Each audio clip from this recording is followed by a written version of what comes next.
Good evening. Tonight, we're heading east, far across vast plains and frozen mountains, into the heart of the 13th century, where survival was earned with grit and mercy was as rare as a quiet sky. We're diving into the world of the Mongol Empire. As always, let me know where in the world you're listening from and what time it is for you. Whether you're curled up in bed, wrapped in a blanket, or simply seeking a quiet moment before sleep, I invite you to get cozy, settle in, and let your mind travel back to the windswept steppe. Tonight, you'll learn why you wouldn't last a day in the Mongol Empire. Let's begin. The Mongol steppe was not a place that welcomed strangers, nor did it tolerate weakness. It was a land that bred a certain kind of person, toughened by the wind, molded by the cold, and sharpened by scarcity. Stretching from the arid plains of Central Asia to the foothills of the Altai Mountains, the steppe was vast and pitiless. There were no cities to shield one from the elements, no stone walls to cradle a fragile body in safety. Just the rolling sea of grass, flattened by the hooves of 1,000 horses, and the endless sky above, bright and blue during the day, black and star-swept at night. There were no trees to break the wind, no rivers that ran gentle, and no valleys where one could hide from the sun or snow. The landscape seemed alive with indifference, and to live in it was to be in constant negotiation with death. The seasons were not balanced here. Winter came hard and lingered like a guest who would not leave, dropping temperatures so low that a man could freeze to death before he finished saddling his horse. Winds blew with the kind of violence that stripped flesh from bone, and storms arrived without warning, blanketing the world in snow so thick that entire herds vanished beneath it. In the summer, the land did not grow soft. Instead, the sun scorched the plains until they cracked open, and the only shade was what you could make with your own body. Sandstorms carried whole clouds of dust that burned the lungs and blinded the eyes. It was said that those who could endure the weather of the steppe were harder than the warriors they fought, and in the Mongol Empire, that was no small thing.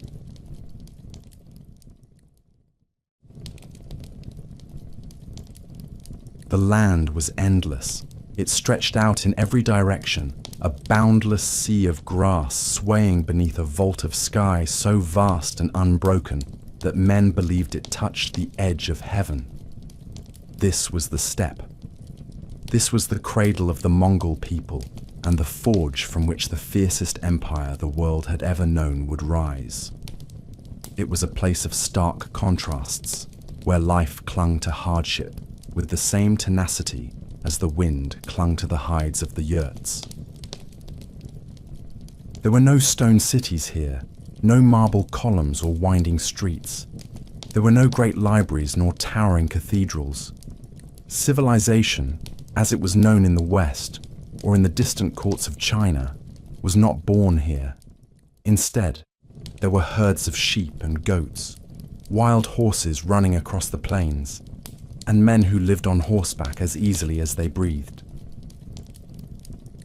In this world of motion and survival, men carried their homes on carts, their stories in memory, and their gods in the sky.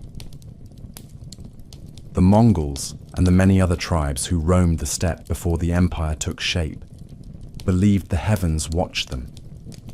They did not worship carved idols or kneel before gilded shrines. Their sacred was the eternal blue sky, called Tengri, a divine presence vast and silent, as omnipresent as the wind that bent the grasses. Tengri did not make demands in the manner of earthly kings. It did not promise salvation nor threaten punishment. It simply existed, endless and powerful, granting favor to the strong and punishing the weak with indifference. Beneath its gaze, clans lived and died, hunting, herding, warring, and migrating in ancient cycles.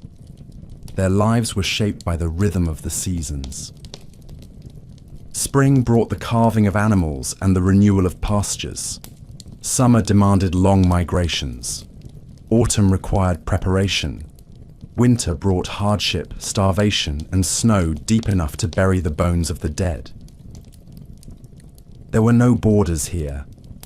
Land belonged to no man, though it was fought over constantly.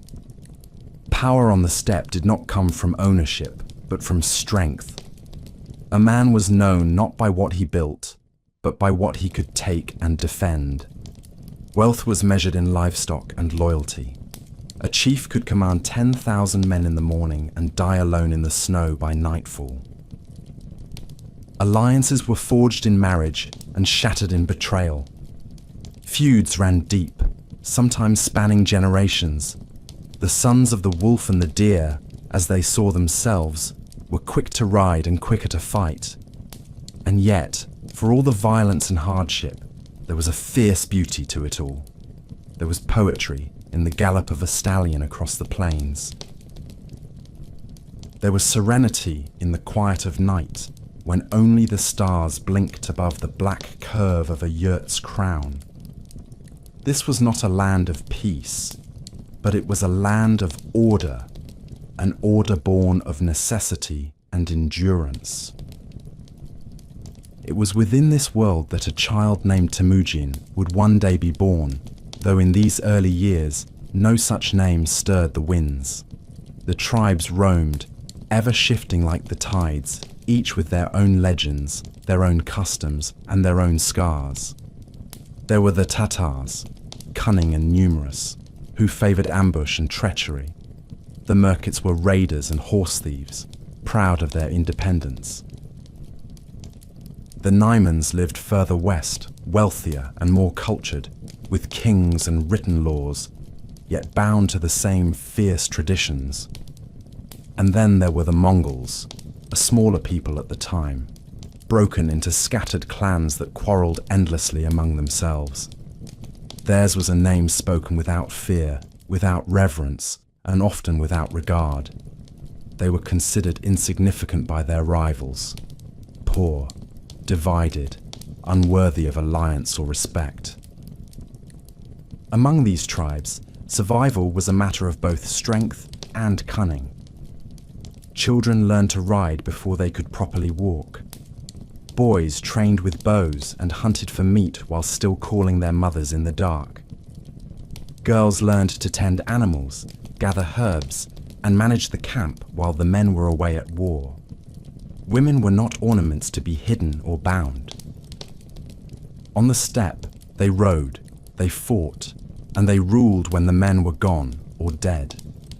Life did not permit weakness, not in women, not in children, not in chiefs.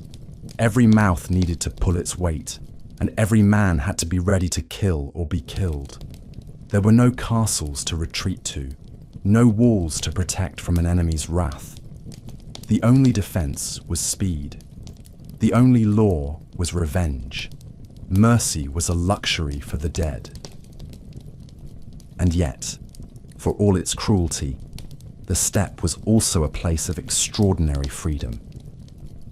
There were no kings with golden crowns to impose taxes. There were no iron chains to bind the poor to the soil. A man could rise by the merit of his courage and the sharpness of his blade. A woman could command respect through wisdom and strength. Reputation was currency, and honor, though often drenched in blood, meant more than coin or rank. It was a world of ceaseless motion, of wind and hoofbeats and the silence of snow.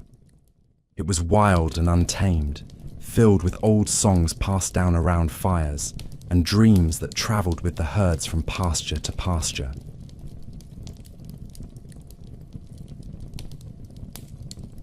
Before the iron heel of empire stamped its mark across Asia and Europe, the Mongol lands were a patchwork of blood, kinship, betrayal, and ancient pride. The steppe did not belong to one people. It was a chessboard of shifting alliances and rival chieftains, of raids and reprisal, where memory was long and vengeance never slept.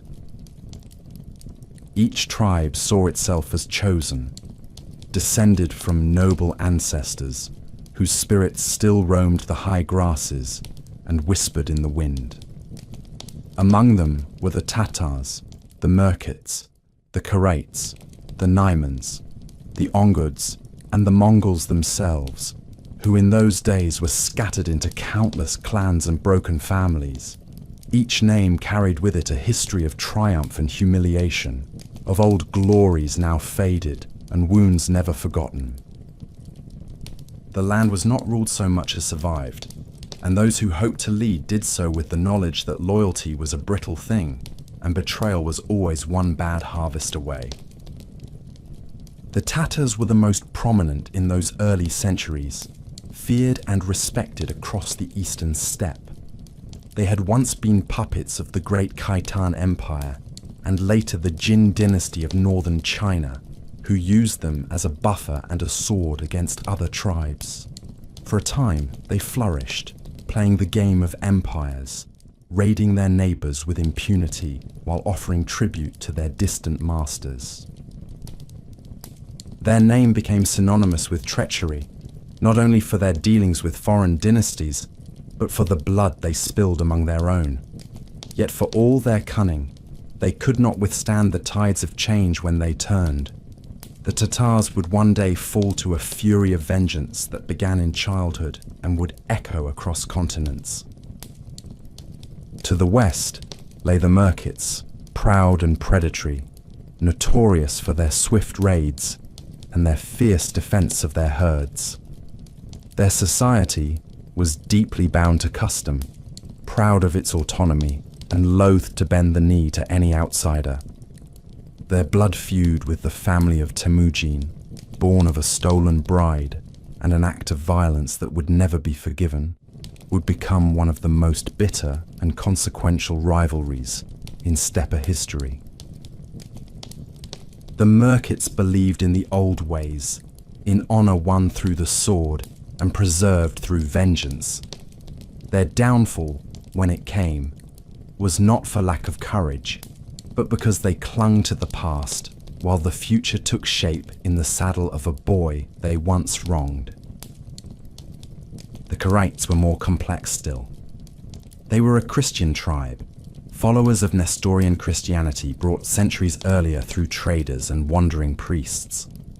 Unlike their neighbors, they carried crosses into battle and carved churches of wood and felt among their yurts. Their Khans maintained correspondence with both Eastern and Western rulers, believing they might one day rise above their station and form a kingdom to rival the cities of Persia or the courts of Byzantium. Their leader, Togrul, often called the Wang Khan, would become a pivotal figure in the early life of Genghis Khan, a father figure turned rival, a king undone by pride and the shifting winds of war. The Karaites were powerful, cultured, and doomed to fracture under the weight of ambition. Then there were the Naimans, perhaps the most formidable of them all. Their lands stretched across the western steppe, rich in game and grazing, dotted with trade routes and ancient burial grounds. They were numerous, literate, and proud of their nobility. Their rulers styled themselves as kings in the old manner, with advisors, scribes, and great camps that mimicked the courts of the settled world. For years, they resisted Mongol expansion with both sword and treaty, confident that no upstart coalition could break their hold on the land. They were wrong, but their defeat would come only after bitter war and great cost, and their legacy would linger long in the memory of the survivors. And amid all these tribes, both feared and ignored, were the Mongols themselves. In those years, the word Mongol referred less to a unified people and more to a loose collection of clans and families who spoke a similar tongue and herded in the same broad regions. They were not yet a nation. They had no king, no capital, no flag. Theirs was a name often used with scorn, a name associated with poverty and disunity. The Mongols quarreled more often among themselves than with outsiders, locked in feuds that passed from father to son like a curse. The Taichiuds, the Jadaran, the Uriankai, and the Borjigin, all Mongol clans, all vying for dominance, all unwilling to yield even a single tent's worth of pasture. It was within this fragmented chaos that a leader would rise, not from conquest alone, but from the very heart of betrayal and hardship. The structure of tribal life was both simple and brutal. Every tribe was led by a Khan, whose authority depended entirely on his ability to command loyalty and deliver success. There were no thrones passed by blood without challenge. A Khan who lost a battle often lost his head. Power was fluid, contingent on strength, charisma, and marriage. Daughters were bargaining chips, sons were pawns in deadly games of alliance. Blood ties mattered, but so did bravery and cunning. Men who proved themselves in war could rise from nothing. Slaves could become generals, while the sons of Khans could be cast aside and forgotten. Authority was earned and maintained by constant vigilance. A single misstep, a single failed hunt, or a single rash decision could unmake a dynasty. War between tribes was seasonal, inevitable, and deeply personal. Cattle were stolen, jurs burned, herds scattered. Victors took captives, often women and children, and raised them as their own, or kept them as trophies of dominance. Blood feuds were commonplace, remembered not in parchment or court records, but in songs and scars. A warrior whose father had died in ambush would ride for years, biding his time for revenge. There were no declarations of war, only the sound of hoofbeats in the night, and the cry of alarm as arrows flew through felt walls. Yet it would be wrong to imagine the tribes as mere savages. They had traditions, laws, and a deep sense of identity. They held festivals, honored ancestors, told epic tales of heroes and gods. Their music echoed across the plains on strings and flutes, their horses adorned with bells and ribbons for great ceremonies. They gathered at seasonal encampments, where tribes traded goods, exchanged brides, and swore oaths beneath the open sky. These gatherings were moments of uneasy peace, where the fate of generations could be shaped in a single shared cup of mare's milk. It was in this volatile and unforgiving world that the pieces began to move. The steppe was not waiting for a conqueror. It resisted unity, devoured ambition, and rewarded those who embraced its chaos. But beneath its surface, old orders were crumbling. Trade was shifting. Drought and harsh winters strained the herds.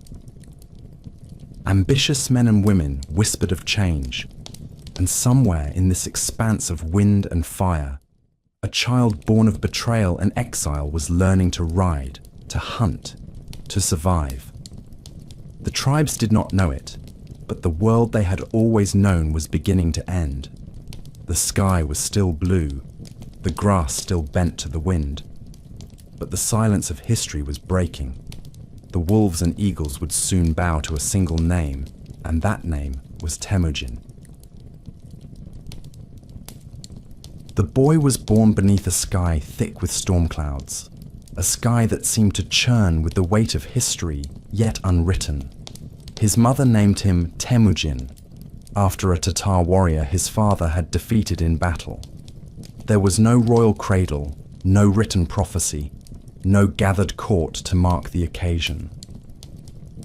There was only the sound of wind through the grasslands and the quiet murmurs of women inside a felt tent. Yet the moment was heavy with omen.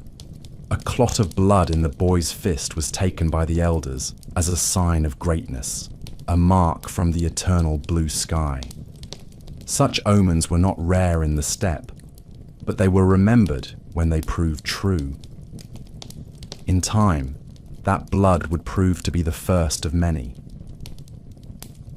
Temujin's father, Yesugei, was a chieftain of the Borjigin clan, a minor leader among the scattered Mongol people. He was a man respected for his courage, known for his skill in war and his shrewdness in alliance. It was he who had stolen Hoelun, Temujin's mother, from another tribe, riding away with her from the camp of the Merkits and claiming her as his wife. That act, common enough on the steppe, would haunt the lives of her children for years to come. The Merkits would not forget the insult, nor forgive the humiliation.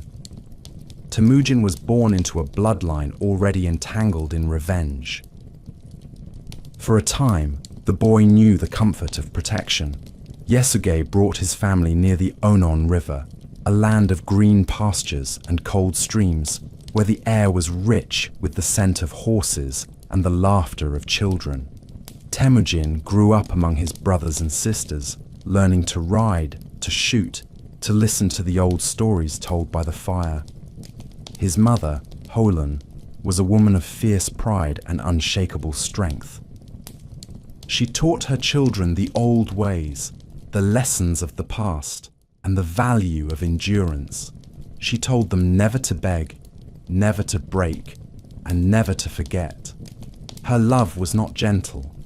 It was carved from hardship and wrapped in iron. She kept the family together even as the world began to fall apart. When Temujin was still a boy, barely old enough to draw a bow with strength, his father was poisoned. Yesugei had been traveling, bringing his son to the camp of a distant ally for the first steps of arranging a future marriage. On the way home, he shared a meal with a group of Tatars, not knowing that among them were those who bore him an old grudge. He died in agony. Away from his family, his power vanished with his final breath. When the news reached the camp, the fragile protection that surrounded Temujin's family shattered like frost beneath hooves. The other clans turned away. The servants who once bowed to Yesugei now abandoned Hoelun and her children. The Borjigin name, once spoken with respect, became a liability. No man would rally behind a widow and her sons. The camp was stripped of livestock, left with nothing but bones and sorrow. They were exiled to the wild, left to starve among the rocks and frost. In those years, Temujin learned what it meant to hunger. He trapped rodents and dug for roots in the cold earth. He stole scraps of meat and watched his younger brothers cry with empty bellies. There were nights when the wind itself seemed to mock them, and days when the sun felt like a punishment. Yet through it all, Hoelun kept them alive. She made sure they remembered who they were. Not orphans, not beggars, but children of a warrior, heirs to a past that had not yet been erased. Temujin grew hard in those years, not cruel, not yet, but quiet and watchful. He did not forget the faces of those who had turned their backs on his mother. He did not forgive the relatives who had taken his father's herds and offered nothing in return. He spoke little, but he listened. He watched how power moved, how men followed strength, how oaths were made and broken with a smile. He learned that survival was not merely about strength. It was about understanding when to kneel and when to strike. About patience, the kind of patience that waits through storms and snow, biding its time like a falcon before the kill. Even among his own brothers, conflict festered. His half-brother Behter, older and arrogant, tried to assert dominance over the family. He hoarded food, claimed rights beyond his due, and ignored Hoelun's counsel. One day, the tension snapped. Temujin and his younger brother Kassar ambushed Behter and killed him. It was a brutal act, born of desperation and a fierce sense of justice. In the steppe, such a crime could have torn the family apart. But their mother understood. She did not weep, nor banish them. She simply reminded them of what they carried, of who they were meant to be. In blood, the path to leadership was already being carved. Temujin's life continued as a series of harsh lessons. He was captured by the Taichiuds, enemies of his father's clan, and held in slavery. They placed a wooden collar around his neck and watched him toil among their camps. But even in chains, he made allies. He remembered faces. He gauged loyalties. And when the moment came, he escaped with the help of a sympathetic herdsman. The experience did not break him. It sharpened him. He returned to his mother with new knowledge. The world was not ruled by fate alone. It was ruled by the will of those who understood how to bend others to their cause. As he grew into manhood, Temujin began to gather followers, not through wealth, which he lacked, nor through lineage, which was weakened, but through loyalty. He remembered the boys who had stood with him in hunger, the warriors who saw in him not a chieftain's son, but a leader shaped by suffering. He made alliances, sealed with blood and oath, not with gold. He found blood brothers, most famously Jamuka, whose friendship would later curdle into betrayal. He built a small but devoted band, not yet an army, but a spark. The tribe still did not see him as a threat. He was a ghost of a fallen family, a boy with too many enemies and too little power. But the steppe had changed him. He no longer believed in waiting for fate to deliver justice. He had seen what the strong could take, what the weak could lose, and he had decided he would never be the latter again. Somewhere in the silence between the mountains and the rivers, somewhere beneath the vast and ancient sky, a fire had begun to burn. It was not yet an empire. It was not yet a legend, but it was alive, and it would not be extinguished. Temujin's rise did not come with thunder or prophecy.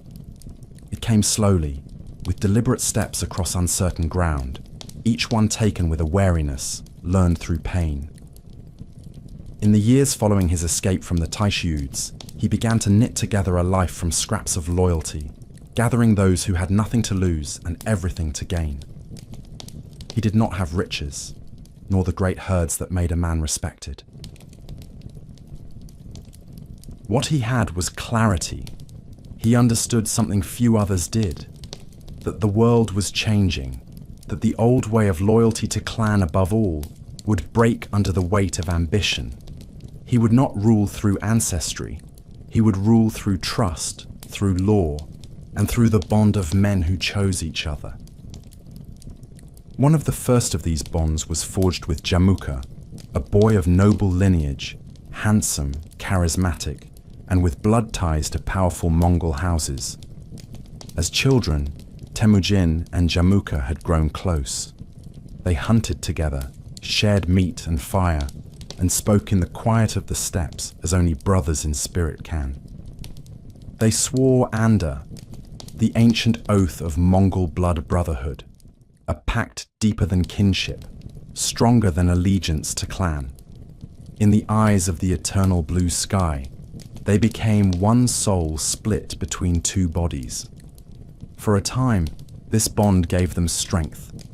Together, they gathered young warriors from broken families, from lesser clans, from the scattered and the brave. In the open plains, a new kind of following began to grow, not bound by blood, but by loyalty freely given. Temujin was not like the other chieftains. Where they ruled with arrogance and assumed obedience, he listened. He rewarded skill.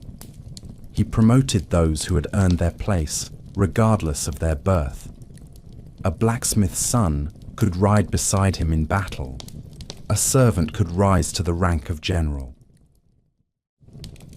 This merit, this fairness in a world ruled by cruelty, was intoxicating.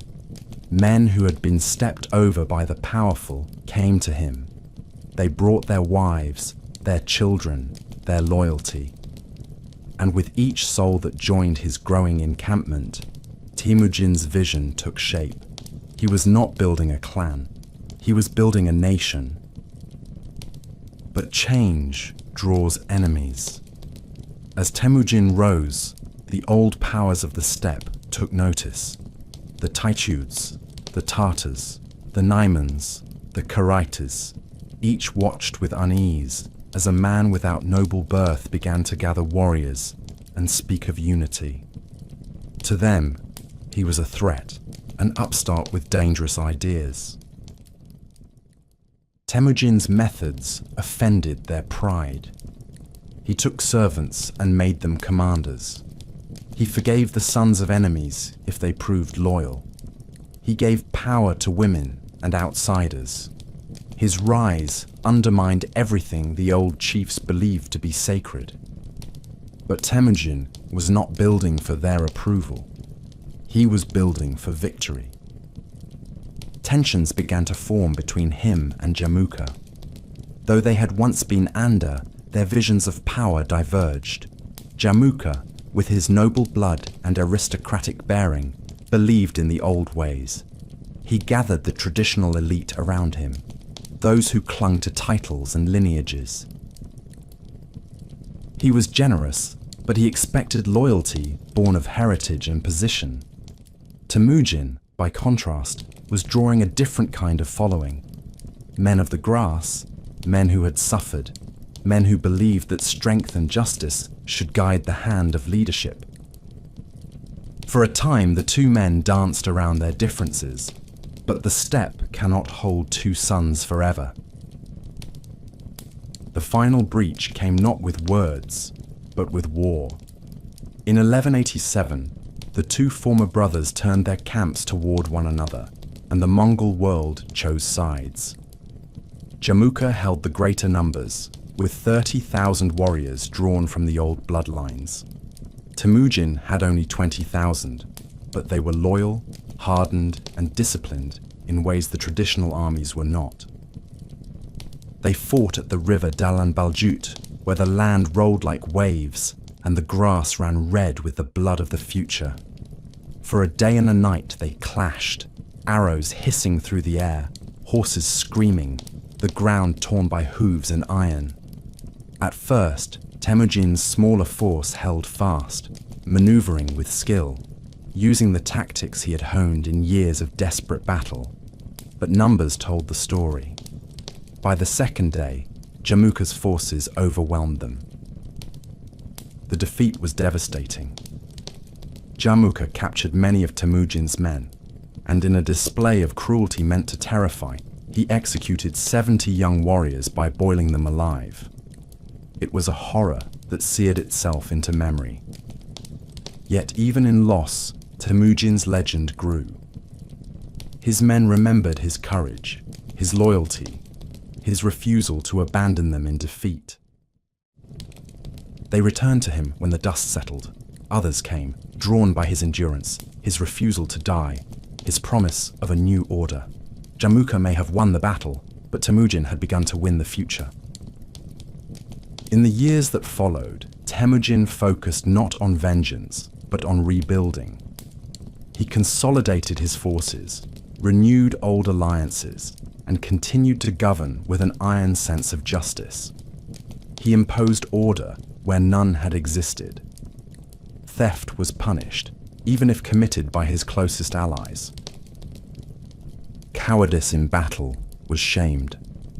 Every decision, every action was designed to show that the new world he envisioned would be ruled by law, not whim. He created a code of conduct, a system of rules that applied to every man equally, and he enforced it without hesitation. Slowly, steadily, the Mongol tribes began to see him not as a rival, but as a leader who could bring an end to the endless cycles of betrayal and revenge. When the time came, Temujin moved against the Tatars, those who had poisoned his father so many years before. It was not merely a campaign, it was an act of historical justice. He crushed them with calculated fury, slaughtered their leaders, and absorbed their people into his own. Those who resisted were executed. Those who submitted were brought into the fold, given places in his growing hierarchy. The steppe had never seen such a campaign, one that blended conquest with transformation. The tribes were no longer separate. They were becoming Mongol. The old world was ending. Temujin was no longer merely a survivor. He was becoming something else, a unifier, a warlord, a lawgiver. The man born in exile, who had known chains and hunger, was now the storm gathering on the horizon. He had lost battles, lost brothers, lost everything once, but he had never lost belief in the order he could create. The blood spilled at Dalan Baljut had not been wasted. It had watered the ground from which an empire would rise, and soon the steppe itself would speak with one voice, the voice of Genghis Khan. The steppe had never known unity. It was a land of blood feuds and ancestral pride, where men remembered old insults longer than they remembered seasons of peace. Every tribe thought itself chosen, every chieftain dreamed of dominion, yet none had ever succeeded in binding the plains under a single rule. The Khitan, the Jurchen, even the mighty Turks of old had tried to impose order upon the wild grasses and the horse lords who rode through them, but the land rejected such ambitions. The steppe devoured kings. It shattered empires. It consumed the dreams of those who believed it could be tamed. And yet Temujin, born into exile and obscurity, had begun to accomplish what centuries of warriors and prophets had failed to do. He was not trying to mimic the old ways. He was destroying them. In the years that followed his defeat at Dalan Baljut, Temujin worked not to recover pride, but to craft a foundation. He traveled from camp to camp, not with threats, but with promises. He promised protection from raiders. He promised a world where a poor herder could rise through valor, and where the son of a slave could become a commander. He demanded loyalty, but he gave stability in return.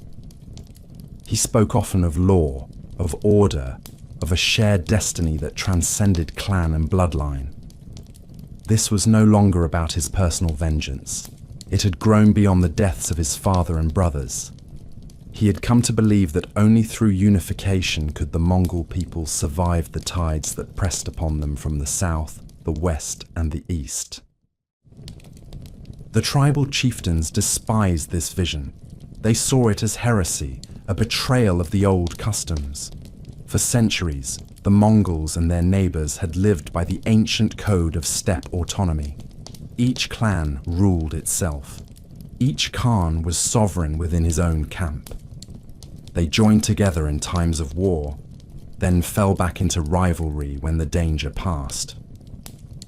Temujin's insistence on a single law, a single ruler, a single system of justice threatened to erase the very fabric of their identities.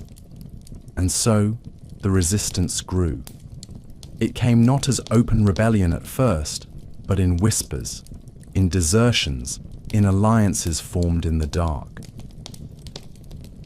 Temujin struck first, not with fire, but with order. He began restructuring his forces. No longer would warriors be grouped by clan. Instead, he divided his followers into units of 10, 100, 1,000, and 10,000, each led by commanders appointed by merit.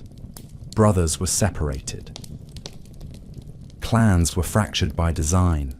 Loyalty was no longer to a bloodline, but to the leader of the unit, and above them, to Temujin himself.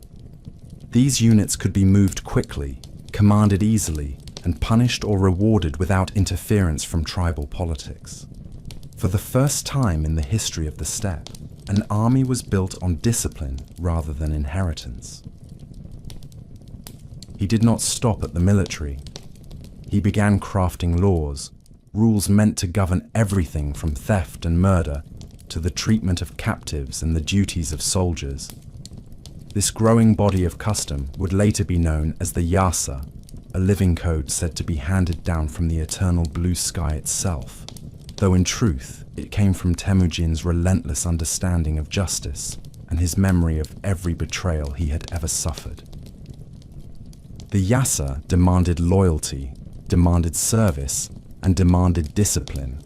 It outlawed the kidnapping of women, an ancient and common practice, and declared that leaders would be chosen by merit rather than ancestry.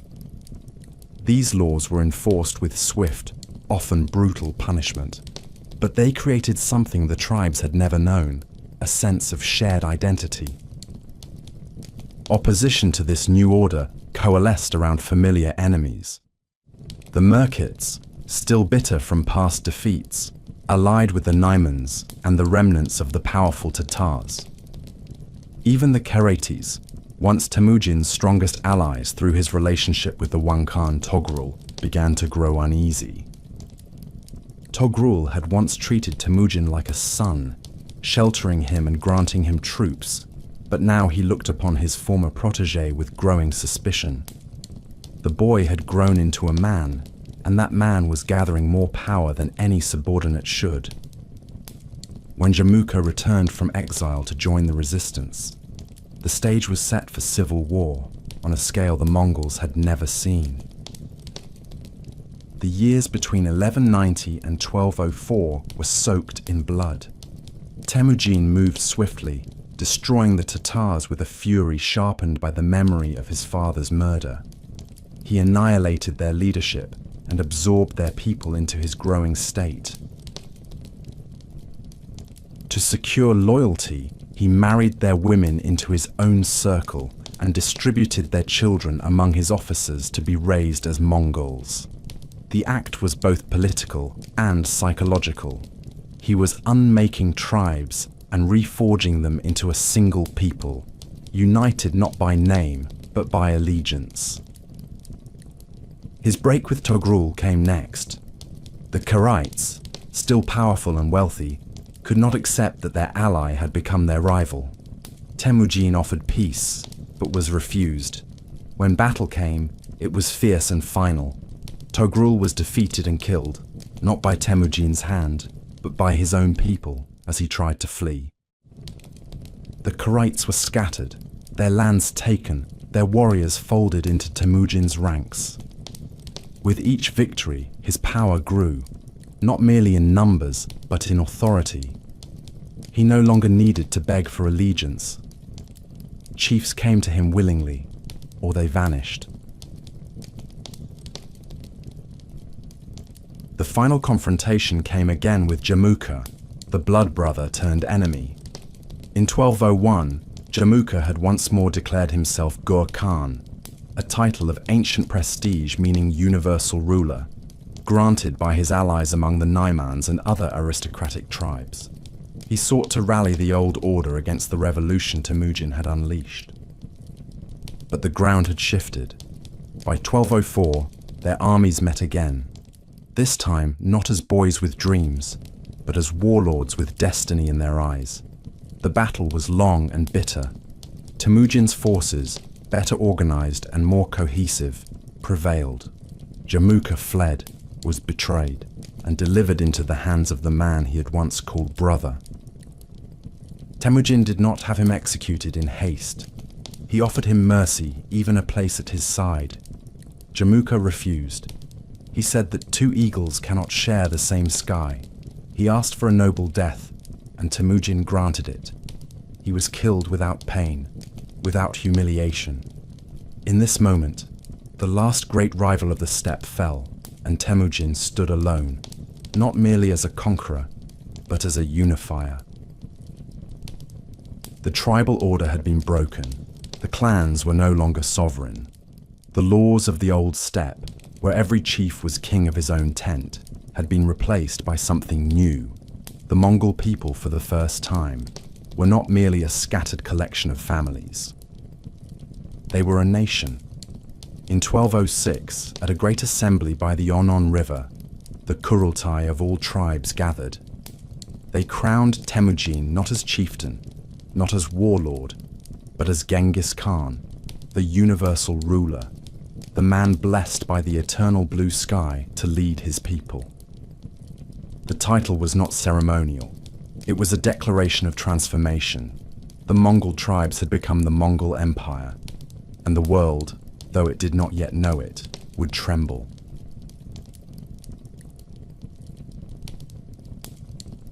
In the year 1206, upon the wide green banks of the Onon River, beneath the open vault of the eternal blue sky, Temujin was declared Genghis Khan. It was a moment centuries in the making, the final stitch in a tapestry woven from betrayal, endurance, and blood. The assembled tribes, once enemies sworn to destroy one another, now knelt together in recognition of a single ruler. The ceremony was no mere coronation, it was a transformation. Temujin had not merely won battles, he had undone the ancient order of the steppe and recast it in his image. The boy who once trapped marmots for food and slept in the snow beside a grieving mother had become the sovereign of all the Mongols.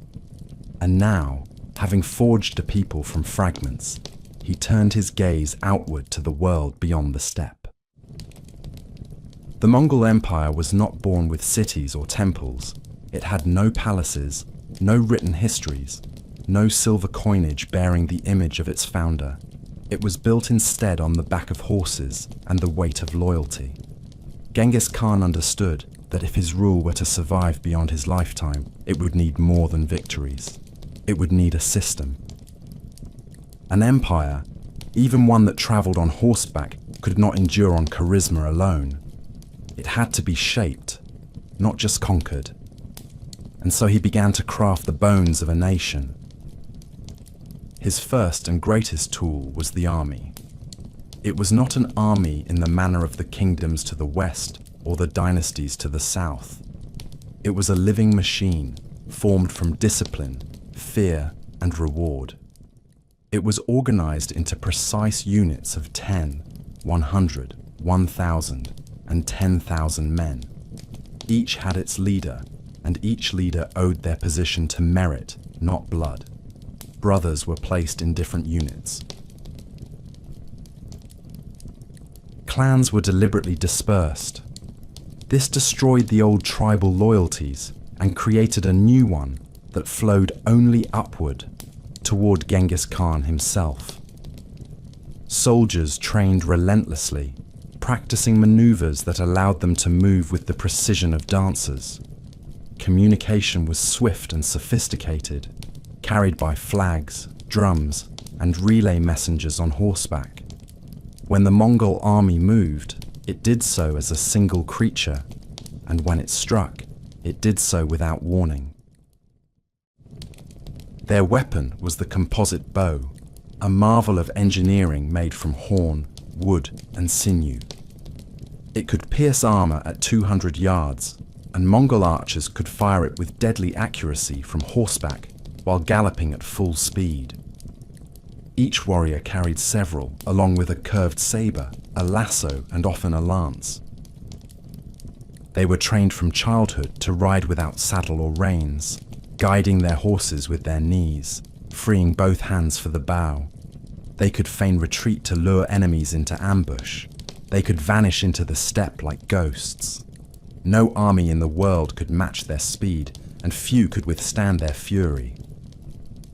But Genghis Khan knew that force alone would not hold an empire together.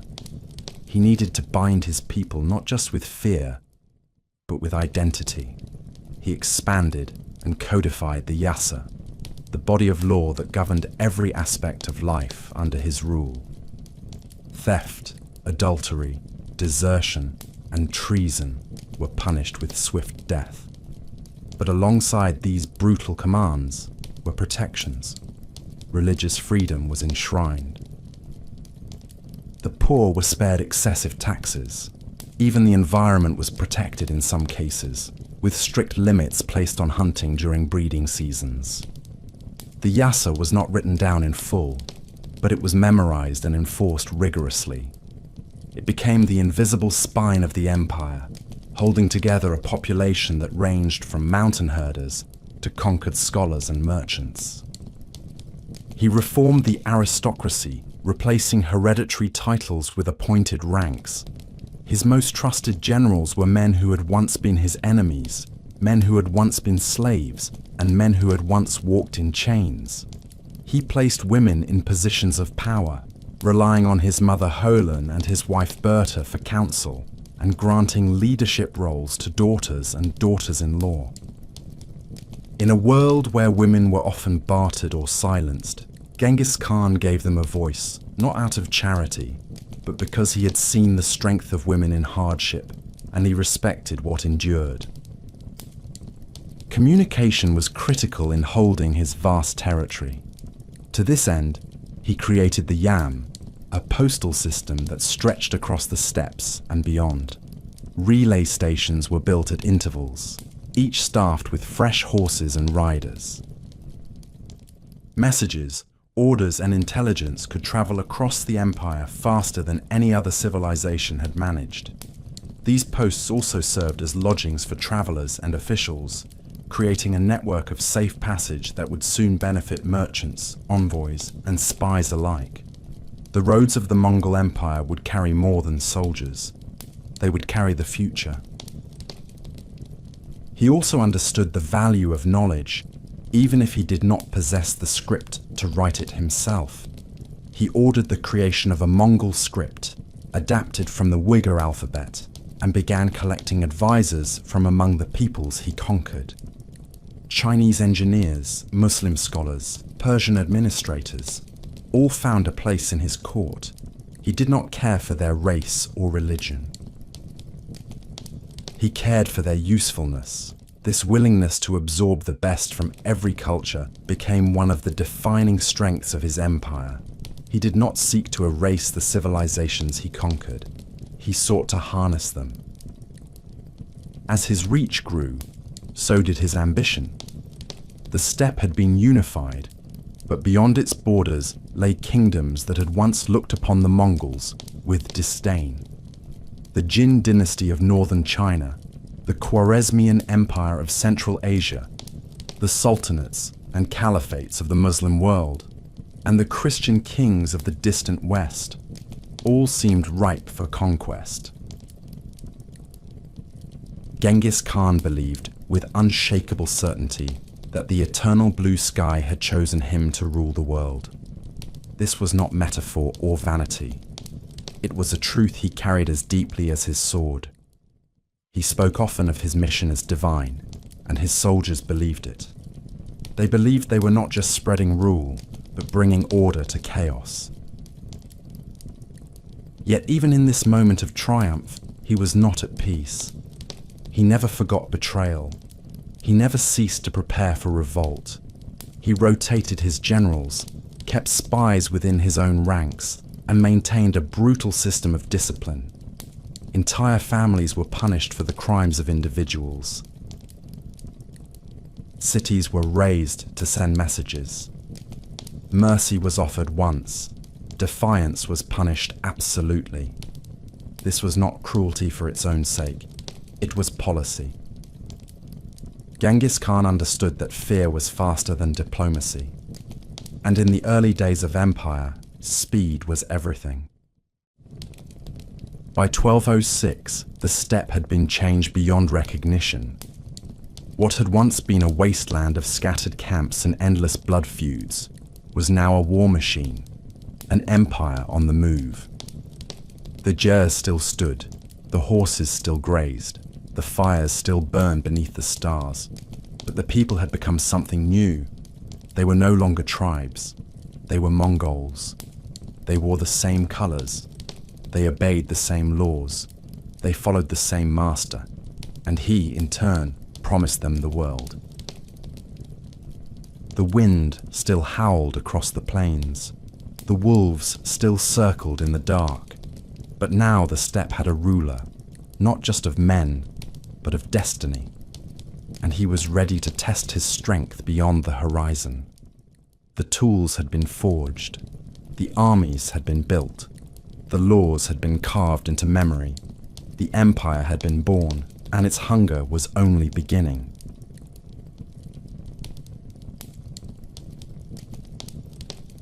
The land to the south of the steppe had long been a world apart.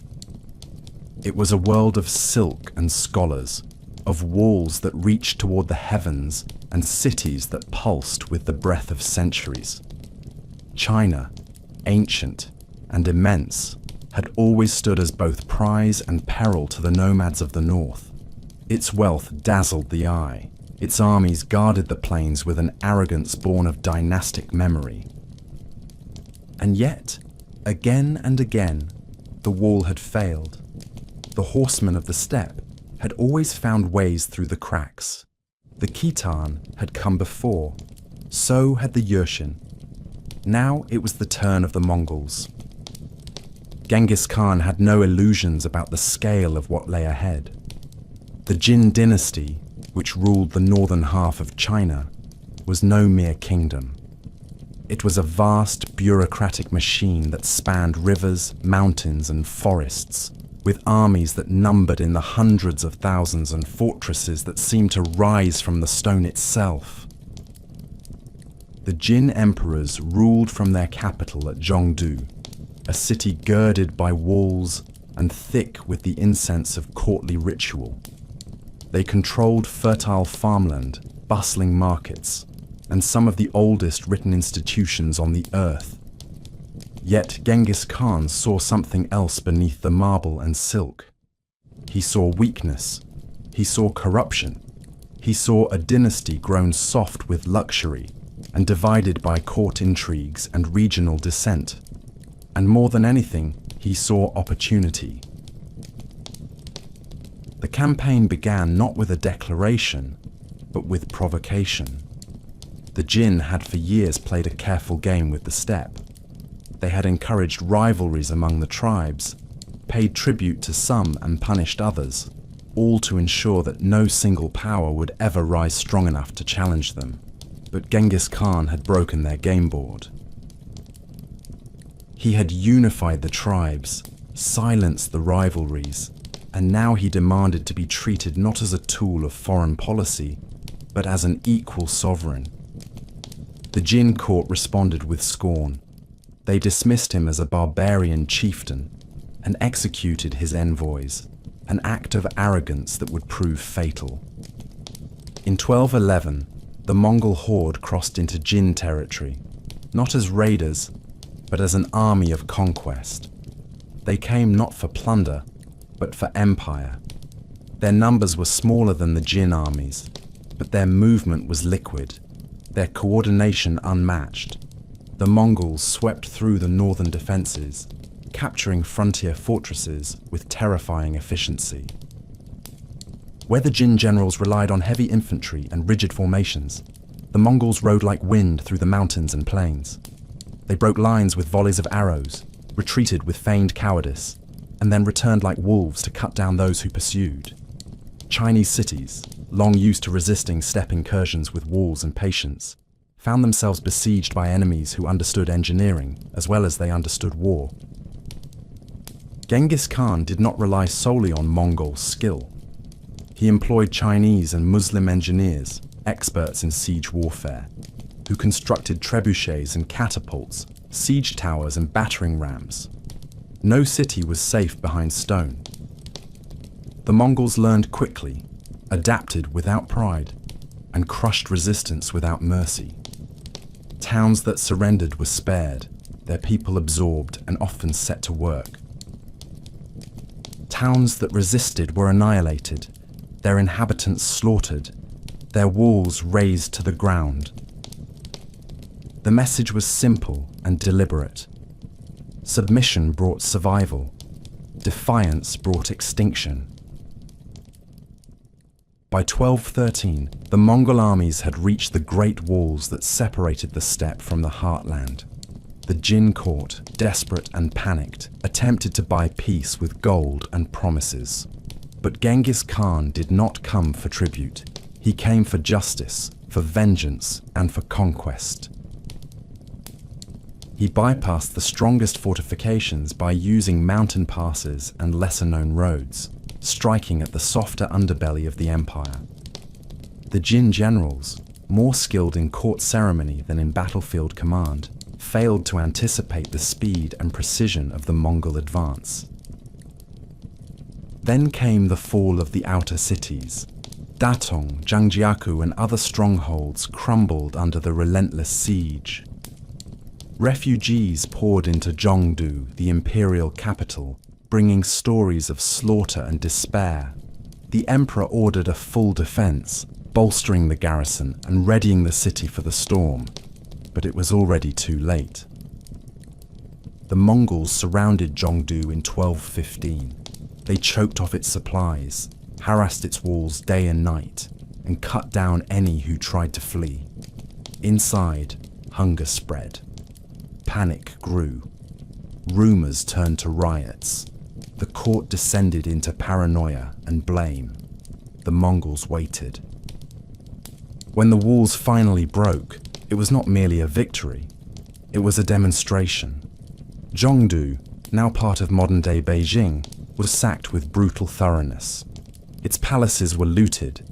Its streets ran red with blood. The defenders were put to the sword.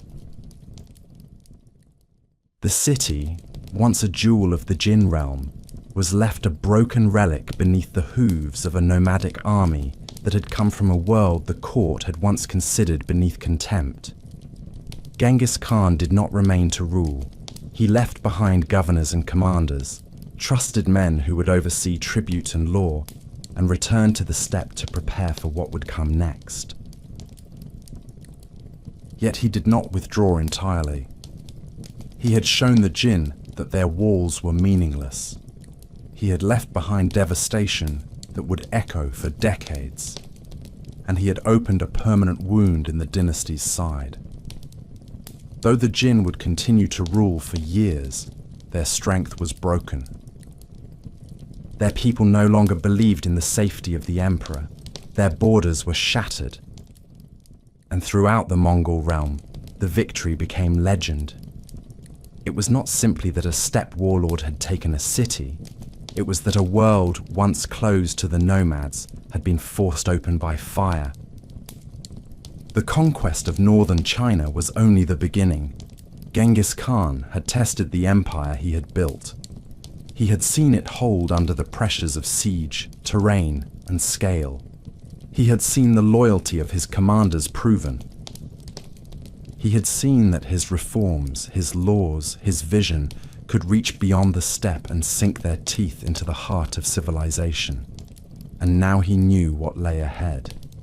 There would be no retreat, no return to the old ways.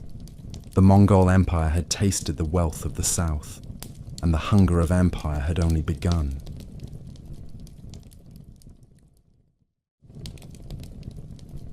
In the wake of the storm that leveled Zhongdu, the Jin dynasty stood fractured and trembling. What had once been a confident regime of mandarins and generals was now a shaken court surrounded by ashes and hollowed cities. The emperor, Xuanzong, fled the ruined capital, dragging what remained of his court southward in desperation.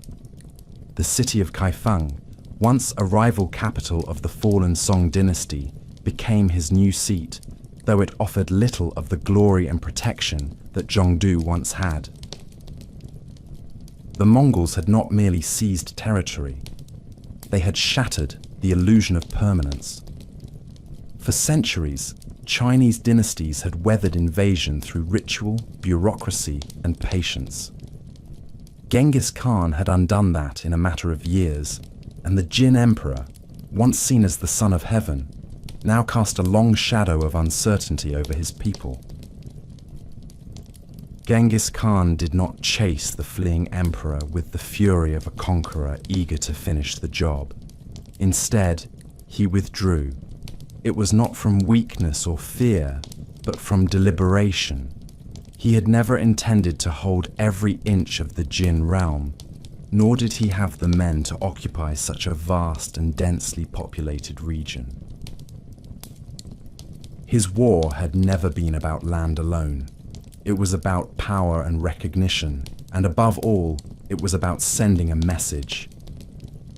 The Mongols had come to show the Jin court that the steppe would not be bought or dismissed, that the sovereign of the north now stood outside their gates, not as a supplicant, but as a rival emperor in his own right.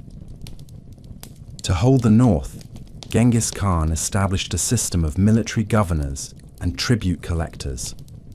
Cities that surrendered were allowed to function with a semblance of autonomy, provided they paid what was demanded. Grain, cloth, gold, weapons, and animals flowed northward to feed and equip the Mongol machine. In exchange, peace was offered, but it was the peace of the sword, not of diplomacy. Those who hesitated were reminded of Zhongdu. The stories of that fall spread faster than any envoy, and across the countryside, magistrates and local lords measured the worth of resistance against the reality of fire and steel.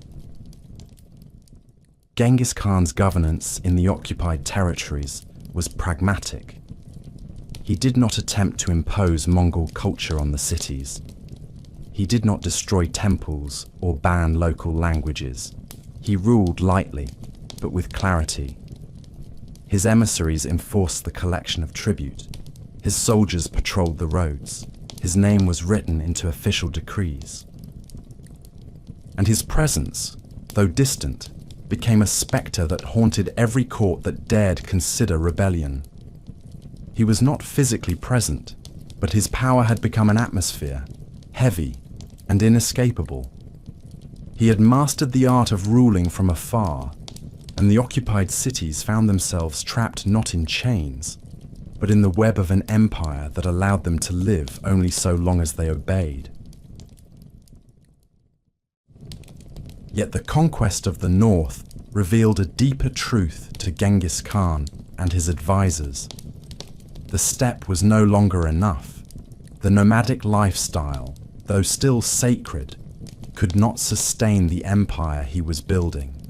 The riches of the Chinese cities were not merely luxuries, they were necessities: silk for armor and trade, grain for armies, iron for weapons, paper for administration.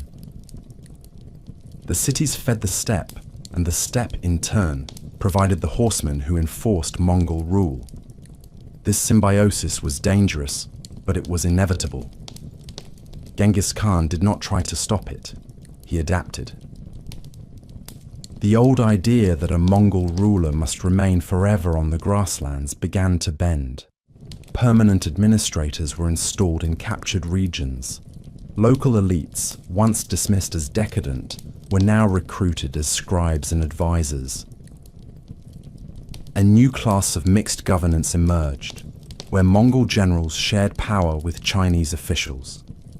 This uneasy partnership became one of the enduring legacies of the conquest. It brought stability, but it also brought change. The Mongols, once free riders of the open world, began to feel the weight of cities and the complexities of rule. It was not only China that watched this transformation.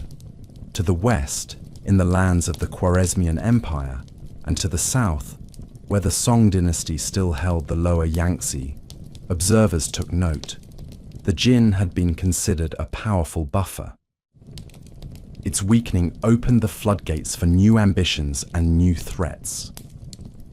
Rumors of the Mongol armies, swift and merciless, began to travel along the Silk Roads. Merchants spoke of cities that had vanished in a single season.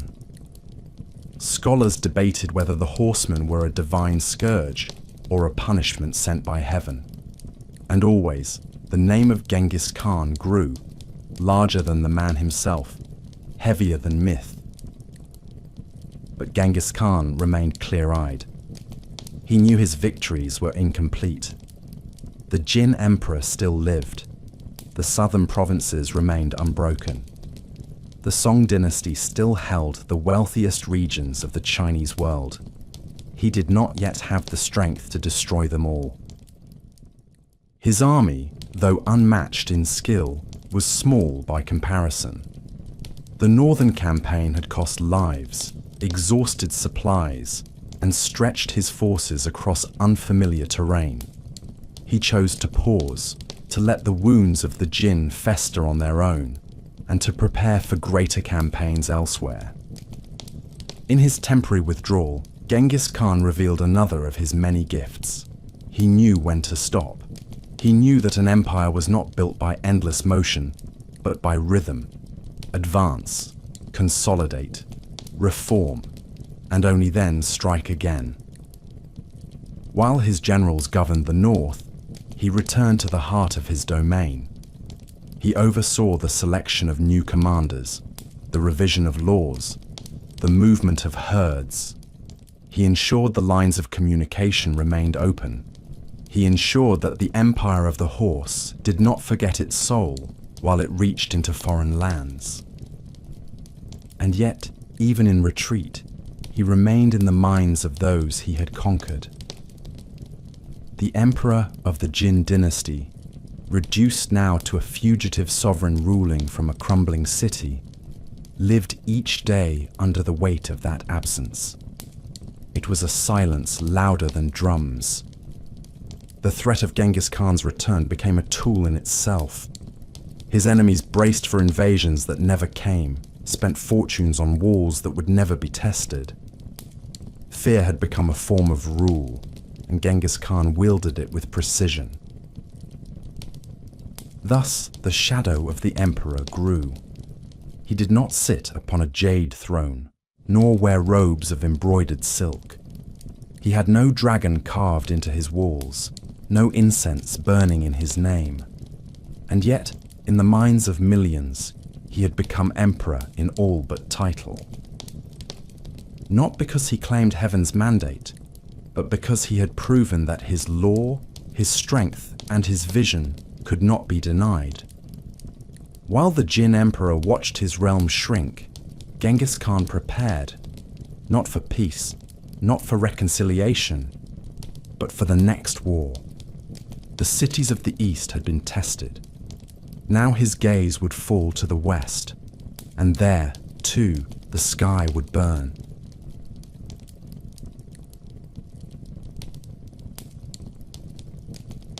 Victory on the steppe was measured in spoils and songs, but conquest in China came with a different price.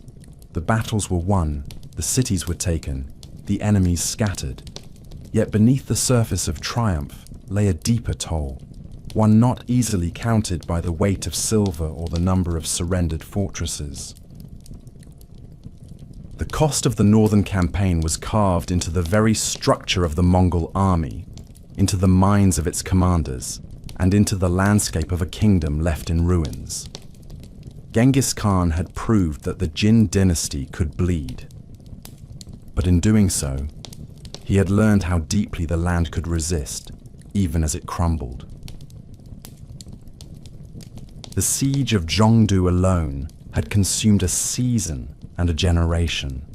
Thousands of horses had perished during the long months of encirclement, their bodies stripped for meat and leather as winter bit deep into the earth. Mongol warriors, who had grown strong on the freedom of the grasslands, now found themselves mired in the cold stone shadow of cities. Disease spread in the tightly packed camps.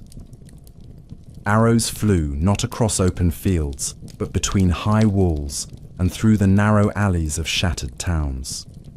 The enemy was no longer a scattered host of steppe horsemen, but a concentrated force, hiding behind massive gates, protected by moats, defended by towers that reached into the sky. The way of war had changed. And the warriors themselves had changed. They had tasted the wealth of the south and found it both tempting and dangerous.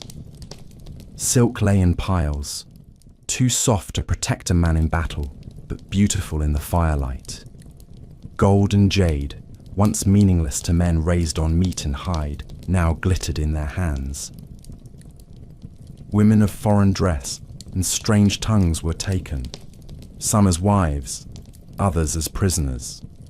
The sons of herdsmen, once hardened by winters without firewood, now feasted on rice and sweetened wine. Genghis Khan saw this and understood what it meant. Luxury softened men. Idleness bred weakness. He allowed no plunder without permission. He punished disorder with death. He reminded his soldiers again and again that they were not conquerors of stone and silk, but riders of the wind, children of the eternal blue sky.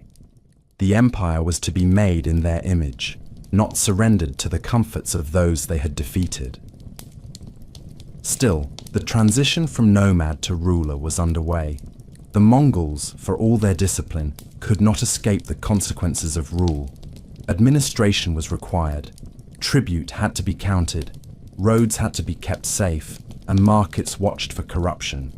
Genghis Khan appointed governors, many of them Chinese or Turkic, chosen for their loyalty and skill rather than their ancestry. He brought scribes and accountants into his court. He ordered the construction of storehouses and granaries, not for himself, but to feed the soldiers and civilians under his rule. The warrior who had once led raids against isolated encampments now managed the logistics of an empire that stretched across deserts, mountains, and floodplains. This was not a conquest of weeks. It was a transformation that would unfold over decades, each year further binding the nomads to the cities they had once scorned. Among the conquered, resentment simmered. The fall of Zhongdu and the devastation of the northern provinces created rivers of refugees. Farmers fled their fields. Scholars abandoned their libraries. Monks, scattered from monasteries, turned to ash. Some turned to banditry, others to rebellion, and still others faded into the underworld of defeated empires, waiting for a time when the conqueror's hand might falter. The Jin dynasty, though broken, was not yet dead. In the south, it still held fertile lands and standing armies. It still whispered of restoration. Genghis Khan had struck a mortal blow, but the serpent still writhed. The common people bore the heaviest burden. For every city taken by surrender, there were others that resisted, and for those, there was no mercy. The Mongol strategy was clear and uncompromising. Resistance brought destruction. Not only the soldiers died, but the officials, the scribes, the craftsmen, even the children. Entire towns were reduced to silence, their names preserved only in the chronicles of those who witnessed their end. To the Mongols, this was not cruelty for its own sake. It was policy. Terror was a weapon as sharp as any blade. It moved faster than cavalry. It broke resistance before the first arrow flew. In time, it became a legend, and legends ruled more firmly than laws. And yet, for all its horrors, Mongol conquest was not purely a tale of fire. Genghis Khan sought more than destruction. He sought order.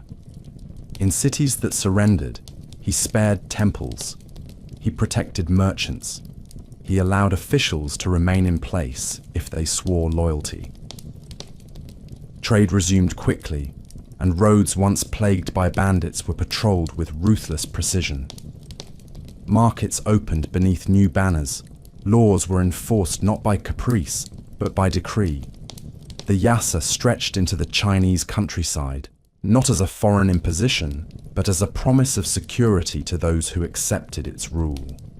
In this way, the conqueror's shadow grew longer and his presence deeper.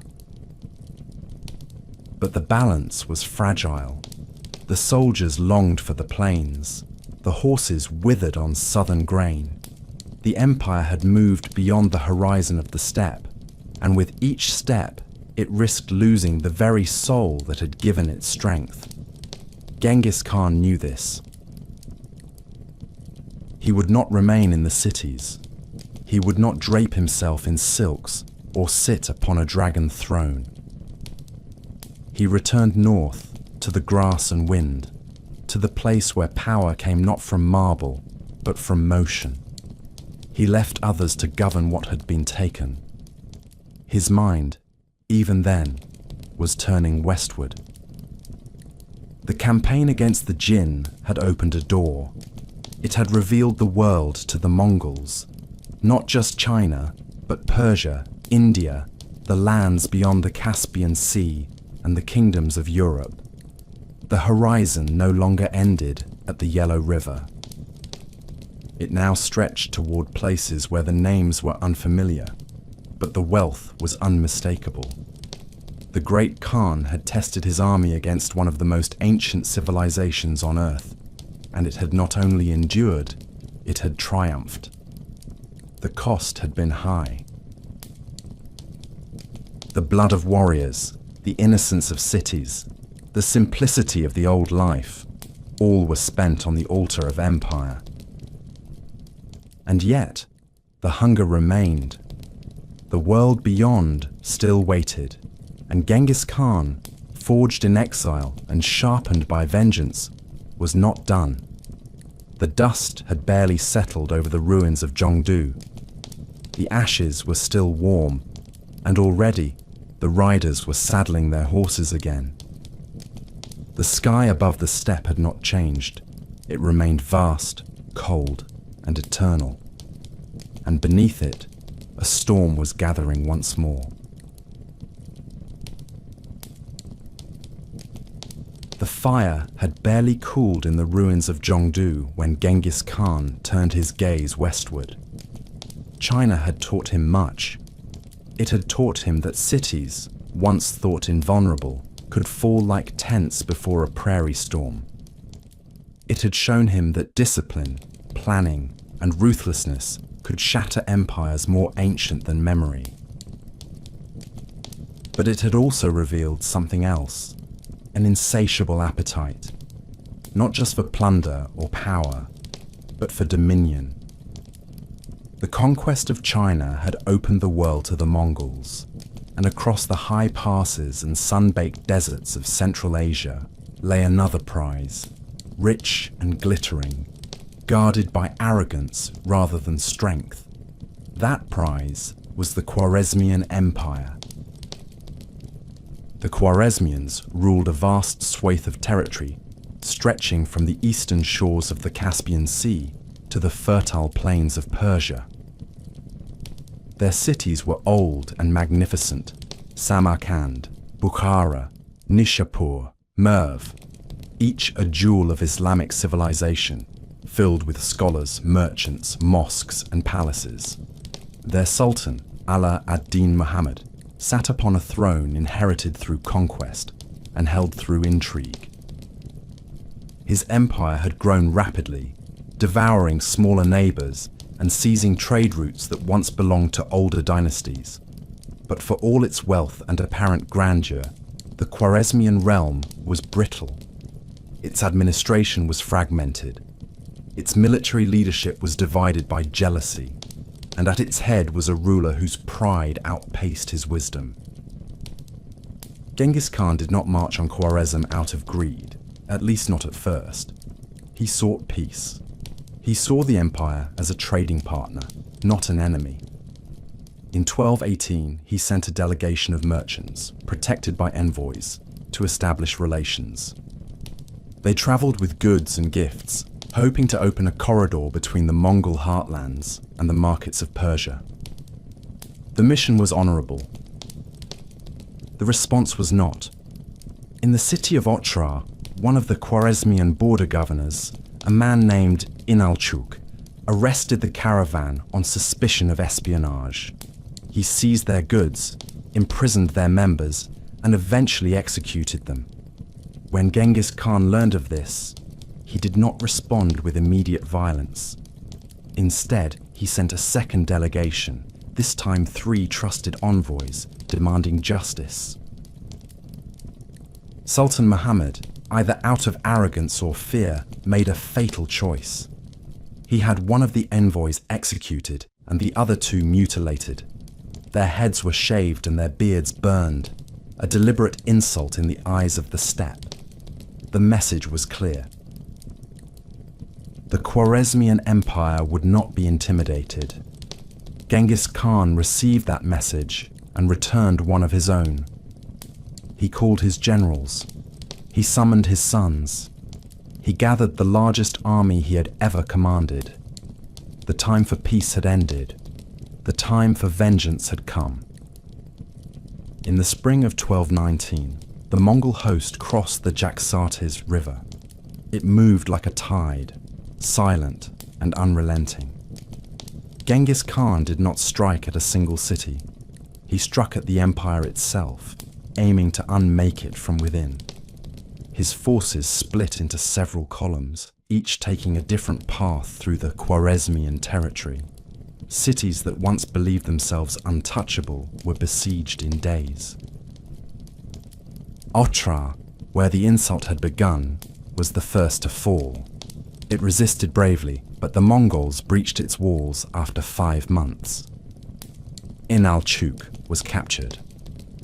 Genghis Khan ordered molten silver poured into his eyes and mouth, a punishment as theatrical as it was brutal.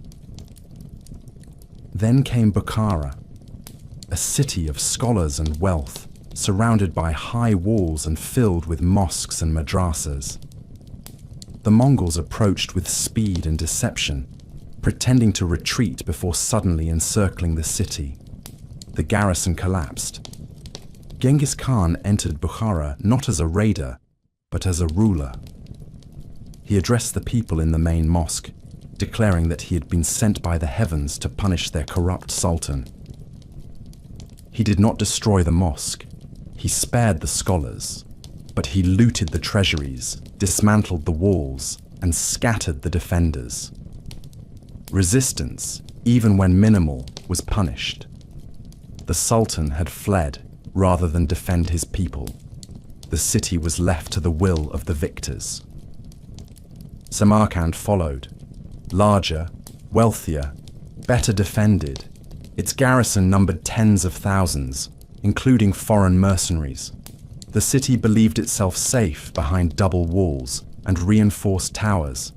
It fell within a week. The Mongols cut the water supply, shattered the morale, and stormed the gates with siege engines crafted by Chinese engineers. After the surrender, the Mongols executed thousands of soldiers who had taken up arms. Artisans and engineers were spared, sent back to Mongolia to build the future. The rest were slaughtered or enslaved. The Sultan had promised protection. He gave them abandonment. Sultan Muhammad fled from city to city, his army dissolving behind him. He crossed the deserts of Iran, pursued by detachments of Mongol cavalry. In his final days, he was said to have disguised himself as a commoner, dying in obscurity on an island in the Caspian Sea, consumed by illness and despair. His empire, once grand and proud, was left in ruin. The Mongols did not stop. They pursued his heirs, burned the cities that resisted, and built pyramids of skulls in places where armies once stood. But this was more than vengeance. This was transformation. Genghis Khan did not simply destroy. He remade the landscape in his image. He opened new roads through the mountains and deserts. He secured passes with patrols. He encouraged trade, protected merchants, and established garrisons. He sent word to distant kingdoms, declaring that the Mongols welcomed those who came in peace. But the memory of what happened to those who broke trust lingered like smoke in the eyes. The conquest of Khwarezm was not only about punishing insult, it was about making a statement. No enemy, no matter how distant or proud, could strike at the Mongols and live. This campaign became a legend within his lifetime. It showed the full fury of the empire's reach. It demonstrated that mountains, rivers, and great cities offered no defense against a will forged in hardship and discipline. It proved that Genghis Khan's rule extended not just across land, but through fear and memory. And it revealed something darker. The Mongol Empire was not a wave of raiders. It was a deliberate, calculating power, capable of mercy, but built upon the ashes of defiance. As the last embers of the Khwarezmian cities faded into the desert wind, Genghis Khan looked further still. He had seen the limits of the east. Now he saw that the west was open. The campaign had opened a door. Beyond it lay the Caucasus, the Black Sea, and the lands of the Rus, and beyond those, kingdoms that had never known a horseman's rule. The storm was not over. It had only changed direction, and the world, from Baghdad to Paris, had begun to tremble.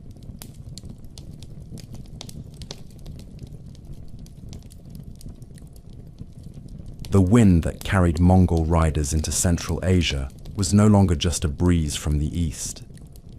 It had become a furnace wind, dry and searing, sweeping through cities that had once glittered along the Silk Road like pearls on a golden thread. These cities, Bukhara and Samarkand foremost among them, had stood for centuries as proud monuments to Islamic learning, Persian craftsmanship, and the wealth of empire. Their domes shimmered in the desert light. Their streets echoed with the voices of scholars and traders, mystics and poets. Their rulers had walked beneath banners heavy with history. But when Genghis Khan came upon them, he brought with him a new kind of silence, the silence that follows the fall of worlds. The march westward after Otrar had been swift and merciless. Bukhara, with its minarets and walled gardens, was one of the first to meet the wrath of the Mongol host. The defenders had little hope. The Sultan, who had once boasted of commanding armies across Asia, had vanished into the southern wilderness. His appointed governors fled or surrendered without a fight. What resistance remained came from garrisons too terrified to flee and citizens too proud to kneel. When the Mongol vanguard appeared on the horizon, many believed it to be a rumor made flesh. But the riders did not fade with the wind. They drew closer, and behind them came the full weight of the storm. The siege of Bukhara was not long, and that was part of the terror. Genghis Khan approached not as a barbarian, but as a ruler enacting judgment. When the gates fell and the city lay open, he rode not through the alleys like a conqueror, but straight into the heart of the city. He climbed the steps of the Friday mosque and stood in the pulpit where the imams once gave sermons. There, in the house of God, he declared his truth. He had not come of his own will, he said, but as the instrument of heaven. If the people had not sinned, then why had their own ruler abandoned them? The words were not shouted. They were spoken cold and clear, and they echoed louder than any war cry. The city that had once been a sanctuary of books and beauty was given over to flames. The craftsmen and artisans were spared, taken east to build for the empire. The rest, soldiers, officials, rebels, were slaughtered in the streets. From Bukhara, the Mongols rode to Samarkand, the heart of Khwarezmian pride. The city was larger, richer, more fortified. It had survived invasions before. Its walls were thick, its defenders well armed. But Genghis Khan was not a conqueror of the old world. He did not come with slow-moving siege trains and royal proclamations. He came with precision, discipline, and an army that moved like water. Chinese engineers, brought west from the campaigns in Jin, China, constructed mangonels and stone throwers. Siege towers rose under moonlight. Sappers dug beneath walls, and the defenders, though brave, found their strength unraveling day by day. When Samarkand fell, it did not fall in stages. It collapsed like a dying star. The city surrendered, hoping for mercy. Genghis Khan granted none to those who had fought. Tens of thousands were executed. The defenders who had surrendered only after the final assault were beheaded in public. The survivors were separated, artisans to the east, women to the camps, soldiers to the sword. The mosques were emptied, the libraries burned. What remained was ash and echo. But amidst this destruction, there was method. The Mongols did not kill indiscriminately. They marked those who could serve the empire. Architects were spared, especially those skilled in domes and mosaics. Blacksmiths and armorers were given tools and orders. Physicians were interrogated, and if found useful, taken into the service of the Khan. The conquest was brutal, but it was not senseless. Genghis Khan understood that empires were not built solely by fear, but also by what could be taken from the ruins of others. He left governors in the shattered cities, not Mongols, but trusted foreign administrators, men who would enforce tribute and maintain order. The cities themselves, though emptied of pride, were not abandoned. Trade routes were re-established quickly. Caravans were offered protection, so long as their tribute was paid. Markets reopened under the eye of the empire, and the great merchant roads of the Silk Road began to hum again, not with freedom, but with submission.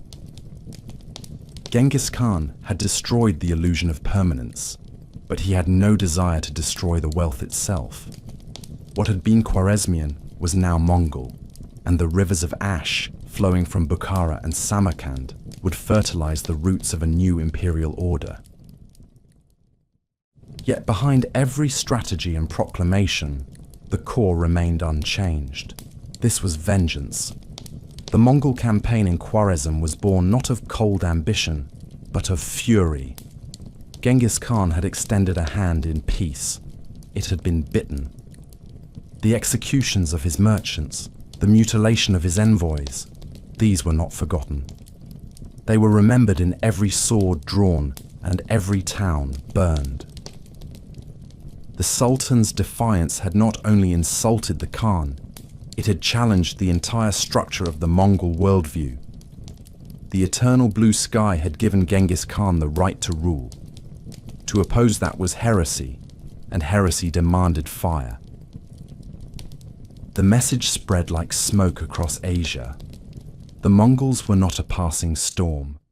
They were not a tribe of wanderers seeking plunder. They were the beginning of something vast and unrelenting.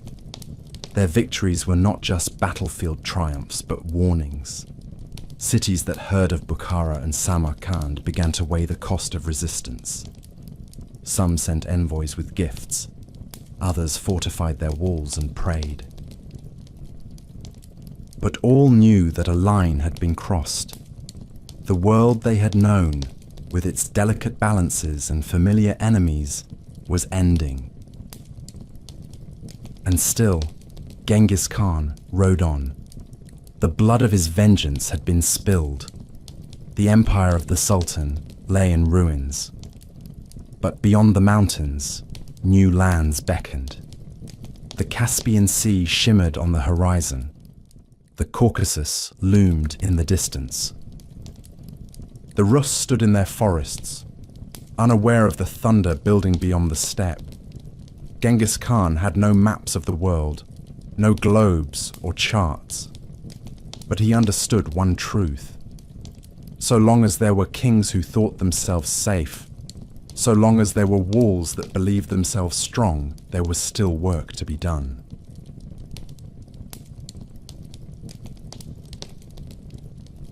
The Sultan was dead. His empire scattered like the bones of a broken beast across the sands and mountains of Central Asia. Cities that once gleamed with the riches of trade and the echoes of prayer were now hushed beneath the black smoke of conquest. And yet, for Genghis Khan, the campaign against the Khwarezmian Empire had not been an end, but a threshold. It was the door through which the Mongol Empire stepped beyond its own known world, into lands where the names of rivers and rulers were still foreign on the tongues of his generals. The storm had not passed. It had merely rolled on into unfamiliar skies. In the aftermath of Samarkand, Genghis Khan did something unexpected. He did not ride back to the heart of his empire, nor did he settle into the luxuries that lay in reach. Instead, he sent a detachment of trusted commanders, chief among them the brilliant General Subutai, westward across the mountains and into the lands of the Caucasus. It was not a conquest in the full sense. The army that went was small by Mongol standards, fewer than 20,000 men, but it was chosen with care, and its purpose was clear. It was a reconnaissance in strength, a probe into the edge of the world. Genghis Khan wanted to know what lay beyond. The march through the Caucasus was grueling. The terrain was treacherous, the mountains high and wild. The Mongol horses, bred for endurance on the flat grasslands, struggled in the narrow passes and rocky slopes. Yet Subutai was relentless. He moved with the same cold efficiency that had won him victory on the steppe. The Mongols raided Georgian villages, defeated local princes, and clashed with mountain tribes that had never before seen warriors who fought with whistling arrows and moved faster than the wind. Word spread that a new force had come, not Christian or Muslim, not of any known empire, but something altogether different. These horsemen did not negotiate. They did not wait. They struck and vanished, and nothing could stop them. By 1223, the Mongol force had reached the plains north of the Black Sea, where the rivers ran wide and cold through the lands of the Kievan Rus. Here, in the shadow of birch forests and distant steeples, they met a new kind of enemy. The Rus principalities were divided, each ruled by its own prince, each consumed with local rivalries. Yet news of the approaching Mongols stirred fear enough to unite them, if only briefly. A coalition was formed, an uneasy alliance of Russian princes and steppe warriors from the Kipchak and Cuman tribes. Together they marched to confront the Mongols on the banks of the Kalka River. The Battle of the Kalka River was a slaughter disguised as a campaign. The Mongols feigned retreat, drawing the Allied army deeper into the open plains, separating them from their supply lines and sowing confusion. When the moment came, they turned and attacked with a ferocity that shattered the fragile alliance. The Rus forces were enveloped. Their lines collapsed. Thousands were killed. The princes who survived were taken prisoner. Some were executed in a manner both ritual and cruel, pinned beneath wooden planks and slowly crushed while Mongol commanders feasted above them. It was a message as much as a punishment. Defiance would be buried beneath the feet of empire. And yet, after this great victory, the Mongols did not stay. They turned east and vanished into the steppe as swiftly as they had come. To the Rus and their neighbors, it was as though a nightmare had passed through and then dissolved into the morning light. Many believed it had been a punishment from God. Others dismissed it as a fluke, a terror that had burned itself out. But they were wrong. The Mongols had not retreated. They had taken the measure of the western lands. They had mapped the weaknesses. They had seen the disunity and the arrogance, and they had reported it all back to the Khan. While Subutai scouted the western edge of the world, Genghis Khan himself moved south, following the trail of the Khwarezmian prince Jalal ad-Din, the last son of the fallen sultan. Jalal had refused to die quietly. He rallied what remained of his father's forces and attempted to carve out a resistance in the region of modern-day Afghanistan and northern India. He fought bravely, sometimes even successfully, and for a brief moment he appeared to be the flicker of a flame in the ruins of his dynasty. But Genghis Khan pursued him across rivers and mountains, driving him from fortress to fortress, until Jalal fled across the Indus River into the Punjab. It was here, at the banks of that ancient river, that one of the most fabled encounters in Mongol lore took place. As Jalal ad-Din and his followers scrambled to cross the raging waters, Genghis Khan appeared on the opposite bank. The two men stared at one another across the river. The Khan, it is said, watched as Jalal ad-Din plunged into the waters and disappeared into the foam. Genghis Khan did not pursue him. Perhaps he saw in the young prince a fragment of the defiance he once carried himself.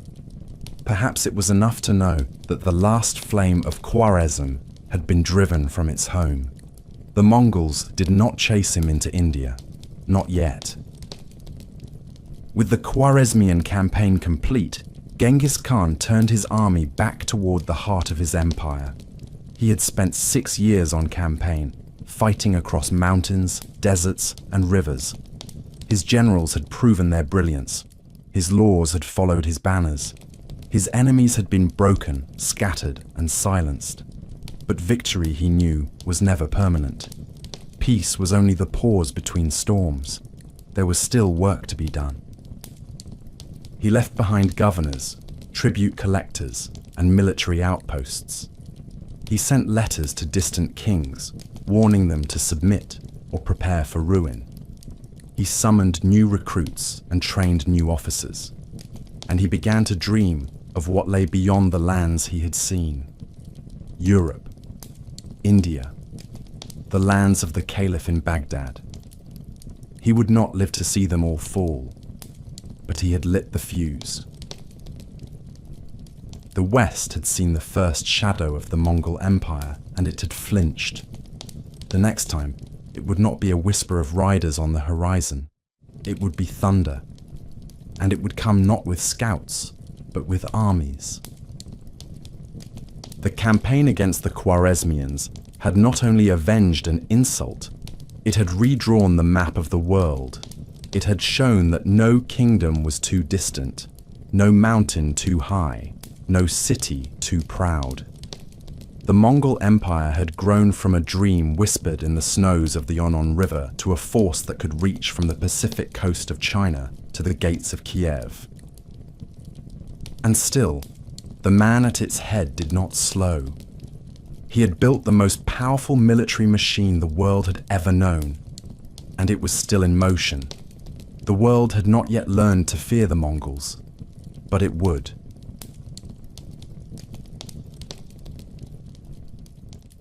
The sky above the steppe had always belonged to Genghis Khan. For decades, he had ridden beneath it with the certainty of one chosen by its will. He had survived betrayal, starvation, captivity, and war. He had bent entire nations to his command, crushed cities that once considered themselves eternal, and carved an empire so vast that even the stars seemed to bow in recognition. But even the greatest of men cannot outrun the horizon. And the end, when it came, did not arrive on a battlefield or within a throne room, but on the rocky slopes of a foreign land, far from the rivers of his youth and the ashes of his enemies. It was the summer of 1227, and Genghis Khan was deep within the campaign against the Western Sia, a kingdom that had once bowed to his authority and then dared to defy it. The Tangut rulers of Sia had withheld their support during the Khwarezmian campaign, choosing caution over loyalty. To Genghis Khan, this was not merely political miscalculation, it was betrayal. And betrayal was something he neither forgave nor forgot. he marched westward into their lands with the fury of a man settling an old account. Cities were burned, crops trampled, wells poisoned.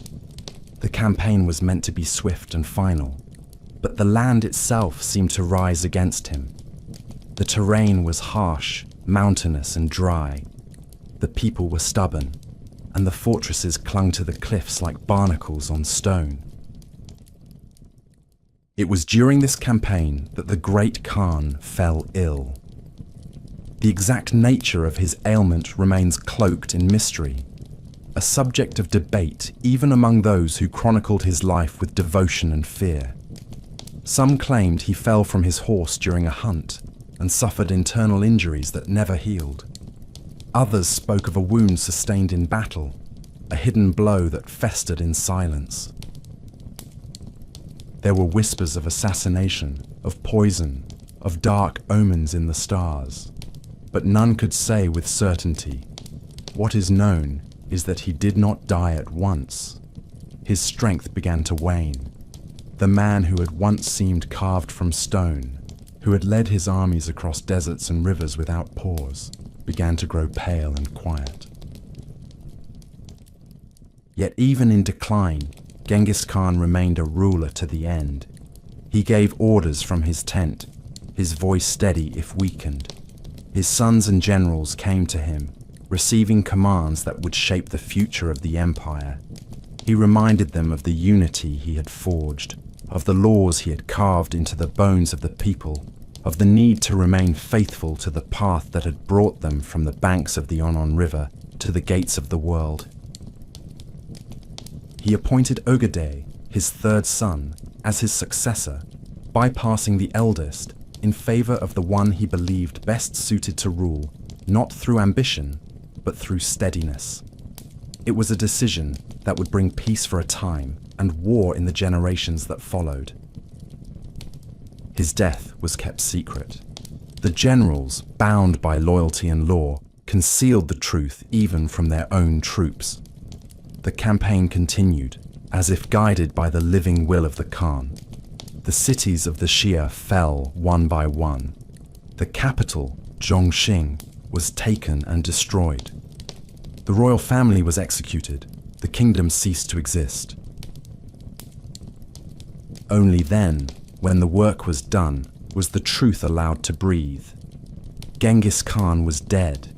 He had died weeks before the final victory, wrapped in furs, far from the lands of his birth, surrounded by the smell of blood and mountain wind. The body was returned to Mongolia under heavy guard. The path of the funeral procession was soaked in secrecy and violence. According to tradition, and perhaps also necessity, no one was allowed to know the location of his burial. Soldiers are said to have killed all witnesses. Rivers were diverted, forests were trampled. The mountain that received his remains was never named. Some say he lies beneath a sacred hill, guarded by spirits and silence. Others believe he rests near the source of the Onon River, where his story first began. But no grave was ever marked. No tomb was ever found. Genghis Khan, conqueror of the world, returned to the earth like any common man, only his legend remained above the ground. In the wake of his death, the empire did not collapse. That alone was a measure of his genius. Most empires crumble when their founder falls. Most kingdoms splinter when the one who forged them is gone. But the Mongol Empire held. His sons, trained from youth in war and rule, stepped into his shadow with readiness. The laws he had established continued to govern. The system of command he had created moved forward with mechanical precision. The armies did not pause. The conquests did not stop. The storm he had begun continued to roll across the world, carried now by men who bore his blood and his vision. The eternal blue sky had claimed its sun, but it had left behind an empire of dust and fire. a memory so vast it would be spoken of for 1,000 years. Genghis Khan had lived as no man before him. He had reshaped continents with the hoofbeats of horses and the whisper of arrows. And when he died, it was not with the sorrow of one fading, but with the silence of one complete. The hunter had returned from the ride, the sword had returned to the sheath, and the world he left behind would never be the same. The empire that Genghis Khan left behind was larger than any man had ever ruled. It stretched from the cold rivers of northern China to the burning sands of Persia, from the forests of the Rus to the fringes of the Indian plain. And yet, for all its size, it had no throne, no capital in marble or stone, no lineage codified in holy books or divine rites. Its foundation was the will of one man, held together by the fear he commanded, the justice he enforced, and the vision he carried like a sword across the heavens. With his death came a silence, and in that silence the question that had haunted every great kingdom since the dawn of empires: who would take his place? The answer had been decided before the final breath left his body. Genghis Khan, with a cold and calculating wisdom born from years of betrayal and war, had chosen Ogedei, his third son, to inherit the mantle of supreme rule. It was not an obvious choice. His eldest son, Yochi, had been the most experienced, the firstborn, and commander of the empire's western campaigns. But doubts had always surrounded Yochi, whispers that he was not truly the son of Genghis, but the child of Berta's captivity among the Merkids. Though Genghis had raised him as his own, the stain of uncertainty had never lifted, and more than once the great Khan had questioned his loyalty. The second son, Chagatai, was brave and fierce, but rash and uncompromising, more fit for battle than for rule. He had openly quarreled with Yochi, and their feud had threatened the unity of the family in the final years of the Khan's life. Gidei, by contrast, was neither the strongest nor the most cunning, but he was steady. He had served loyally in the campaigns, had governed well in his assigned territories, and, more importantly, had gained the respect of his brothers and the confidence of his father. Genghis had once said that a leader must be like a willow in the storm, able to bend without breaking. Ogedei, in the eyes of the Khan, was that willow. He could hold the center while others strained at the edges. The decision was made, not out of sentiment, but out of a desire to preserve what had been built. It was a political move as much as a paternal one. Even so, the succession was not immediate. According to Mongol custom, the death of the Khan had to be followed by a great Kurultai, an assembly of the ruling family and the elite commanders. Only then could a new ruler be proclaimed. But the empire was vast now, and the princes were scattered, some deep in the west, others occupied in the steppes or garrisoned in the cities of China. It would take time for them to return. Until then, the empire would wait in a state of sacred pause, governed by Genghis Khan's generals and his senior wife, the great Berta, having long since passed away. The mourning was strict: no hunting, no celebration, no proclamations. The empire moved like a machine in low gear, carrying its weight, but not yet daring to change direction. When the Kurultai finally gathered in 1229, 2 years after Genghis Khan's death, it was a moment heavy with history. The plains echoed with the thunder of horses as the sons and grandsons of the empire's founders assembled beneath the sky. There were no palaces here, no columns or domes. Just the open land, the wind, and the ancient rhythm of the Mongol voice. The gathering was ceremonial, but it was not without tension. Jochi was already dead, having passed the year before his father, possibly from illness, possibly from grief, or the slow poison of suspicion. His son, Batu, attended in his stead, young but already bearing the weight of legacy. Chagatai remained vocal, proud, and wary of Ogedei's rise. But the will of the dead carried more weight than the voices of the living. Ogedei was proclaimed Great Khan, Khagan of all Mongols, ruler of the largest empire the world had ever known. He accepted the role with the quiet humility that had marked his life, though he understood that he was stepping into a role forged by a man larger than legend. He could not rule as Genghis had ruled, through sheer force of presence. He would need to govern, to administer, to adapt. His strength would lie not in conquest, but in continuation. And for a time, that was enough. To secure the unity of the realm, Ogedei made concessions. He gave vast tracts of land and autonomy to his brothers and their heirs. He confirmed Chagatai's rule over the lands of Transoxiana, allowing him to maintain his authority in the west. He recognized Batu as the heir to Joshi's territories, giving him command of the frontier in the far west.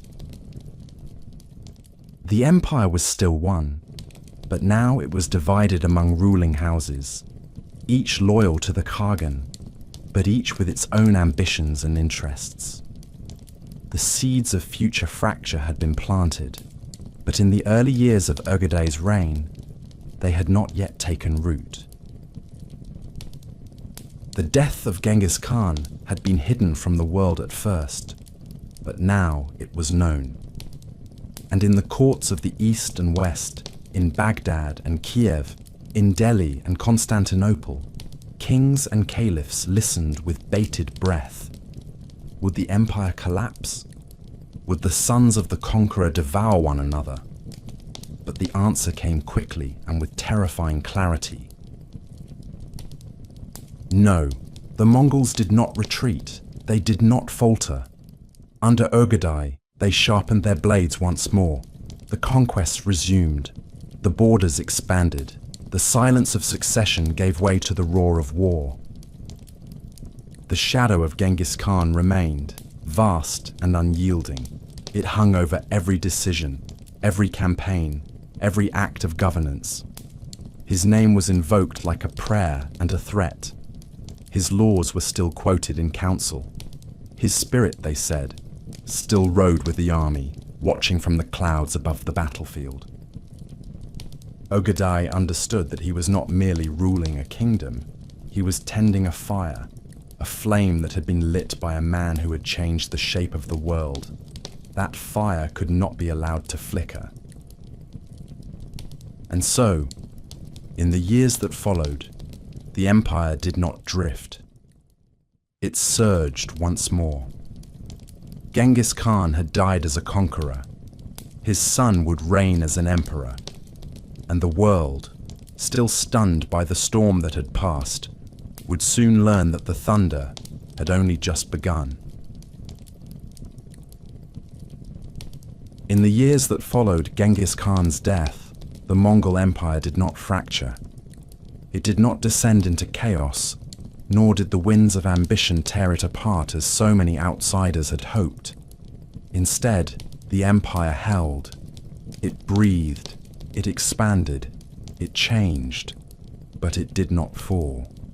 That alone was a testament to the strength of the foundation Genghis Khan had laid, and the vision he had carved not only into the minds of his sons, but into the very earth across Asia. He had not merely built a kingdom of conquest, he had forged a system, a code, and a brotherhood of rule that could survive his absence. His death had not marked the end of an era. It had marked the beginning of something even larger. Ogedei Khan stepped into power not with a sword raised, but with a seal in hand and a map before him. Where his father had unified and burned, Ögedei planned and organized. He understood, as his father had understood, that war was only the beginning. Peace, or something like it, would be required to sustain the empire.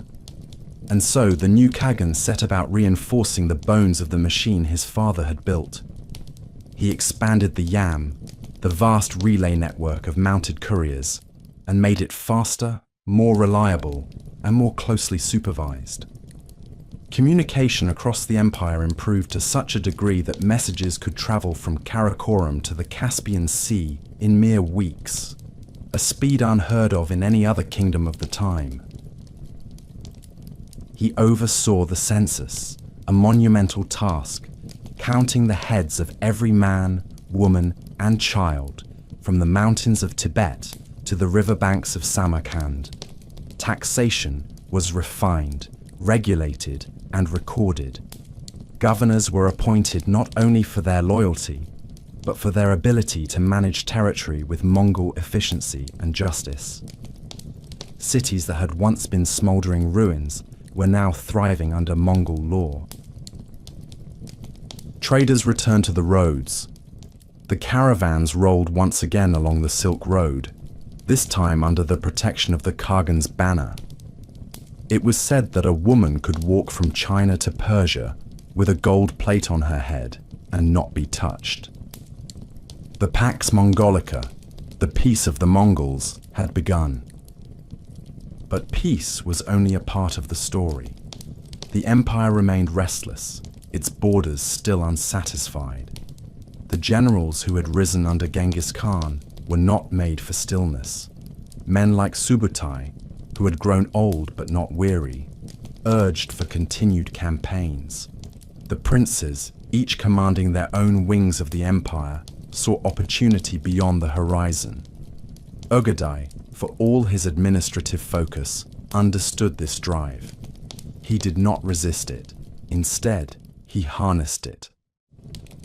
The Mongols defeated armies that outnumbered them, broke coalitions before they could form, and left behind ashes and trembling survivors. The campaign would not reach its full conclusion until years later, but the seeds of conquest were well planted under Ögedei's watch. In the east, too, the fire still burned. The remnants of the Jin dynasty still clung to power in southern China. Though the northern cities had fallen, the dynasty itself had not yet been erased. Ögedei launched new campaigns, sending fresh forces to complete the work his father had begun. Fortress after fortress fell. The Jin resisted, stubborn and proud, but they were not facing the warlords of old. They were facing an empire that had learned how to siege, how to starve a city, how to tear down walls with machines born in China and improved in Persia. In 1234, the final blow came. The last Jin emperor was defeated and killed. The dynasty was no more. The Mongols now ruled nearly all of northern China. And still, the empire did not splinter. The sons of Genghis Khan, for all their rivalries and tensions, continued to meet in council. The Kurultai remained sacred. Disputes were aired not on the battlefield, but in debate. This was not a civilization of peace, but it was a civilization of order. The Yasa remained the bedrock, enforced by fear, yes, but also by respect. The name of Genghis Khan had become a force unto itself. He had been gone for years, yet his laws were still quoted, his judgments still remembered, and his expectations still enforced. His image had become myth, but his rules were as real as ever. The Mongol Empire, now ruled by a man who had not founded it, but who understood it intimately, entered a golden moment. It was a time when the foundations laid by Genghis Khan met the resources and talent of a sprawling continent. Commerce flourished. Languages mingled in the markets. Buddhist monks debated Muslim scholars in cities guarded by shamanistic horsemen. Cultures that had once stood in isolation now found themselves under the same banner, exchanging not just goods, but ideas. The Mongol world was not a melting pot, it was a storm, where the strongest and most enduring elements survived and adapted. But beneath the surface, the strain had begun. The division of the empire into separate ulus, governed by the descendants of each of Genghis Khan's sons, had kept the peace, but it had also sown the seeds of future rivalry. Batu in the west, Chagatai in Central Asia, Tolui's sons in Mongolia and China, all loyal to the throne in Karakoram, but each growing stronger in their own right. For now, they bowed. But the day would come when they would raise their heads. For the moment, however, the empire remained whole. Genghis Khan's body had been hidden from the world, but his legacy strode across it with unbroken power. He had taught his sons that the world was theirs to ride, not in the name of glory, but in the name of order, and they, in their own way, had listened. The eternal blue sky still watched, the earth still trembled, and the Mongol Empire, born from the hunger of a single man, now stretched across the bones of 3 continents. It had no end in sight, and the world had yet to understand that the shadow of Genghis Khan, though buried, had not ceased to grow. The first true whisper of Mongol hoofbeats in Europe came not with trumpets and banners, but with smoke rising from distant forests, with rivers running dark from cities razed and dreams shattered. The Rus, a patchwork of feuding principalities scattered across the vast plains and dense woodlands of Eastern Europe, had never faced a storm like the one that now rolled toward them. Their princes bickered over old insults and ancient claims. Their churches rang with the toll of orthodox bells, while their swords rusted in scabbards or were drawn against one another. Few among them believed that the world beyond the steppe could reach them with anything more than the occasional raid. But the Mongols were not raiders. They were something else entirely. In 1223, the first warning had come at the Kalka River, when a small detachment of Mongol forces under Subutai and Jebe had crushed a coalition of Russian princes and their Cuman allies. It had been a test, a reconnaissance that ended in slaughter. But then the Mongols vanished, returning east to report their findings. For over a decade, nothing followed. The Rus assumed the danger had passed. Their memory was short. Their alliances grew brittle again. And so, when the thunder truly returned, it caught them unprepared. In 1236, Batu Khan, grandson of Genghis and son of Jochi, began his march west. He was young, ambitious, and ruthless. At his side rode Subutai, now an old man, but still the sharpest mind in Mongol strategy, still capable of imagining battlefields before they had been drawn. Together they commanded an army unlike anything Europe had ever seen. Not in numbers alone, though the army was vast. Not in equipment, though it brought with it siege engines, engineers and riders who could survive on blood and snow. What made the Mongol horde terrifying was its precision. It moved like a blade through silk, silent and unstoppable. The Volga Bulgars were the first to fall, their towns burned and their resistance crushed. Then came the campaign into Rus proper. The Principality of Ryazan fell in December of 1237. The Mongols encircled it, assaulted it, and destroyed it in less than a week. The city burned. Its prince died with his sword in hand. Survivors were few. The pattern repeated across the land. Moscow, still a fledgling outpost then, was sacked without ceremony. Suzdal followed, then Vladimir, then Torzhok. The great cities of Rus, long divided by petty feuds and thin alliances, stood alone as the Mongol storm swept through. Each hoped to outlast the next. None did. The winter was no hindrance. The Mongols moved across frozen rivers as easily as across the open steppe. Snow and ice were tools to them.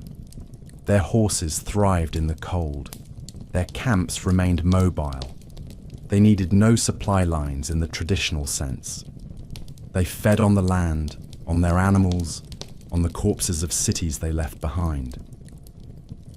The Orthodox princes, raised on tales of saintly martyrdom and heroic last stands, were undone not in glorious battle, but by speed and coordination. Their armies were drawn out and defeated one by one, scattered and hunted. The bells of their cathedrals fell silent, their icons taken or burned, their people either enslaved or slaughtered. By 1240, the greatest prize of the campaign loomed: Kiev. Once the heart of Rus, it had declined in power, but its name still carried weight. It was a city of scholars and saints, of monasteries and markets. When the Mongols arrived, its defenders fought with desperation. The walls were strong, the people proud. But the siege engines did not tire. The archers did not miss. When the walls fell, the Mongols flooded the city like a tide. Churches were gutted, streets filled with the dead. The grand cathedral of St. Sophia, once filled with chanting, became a slaughterhouse. Kiev ceased to exist as a political power.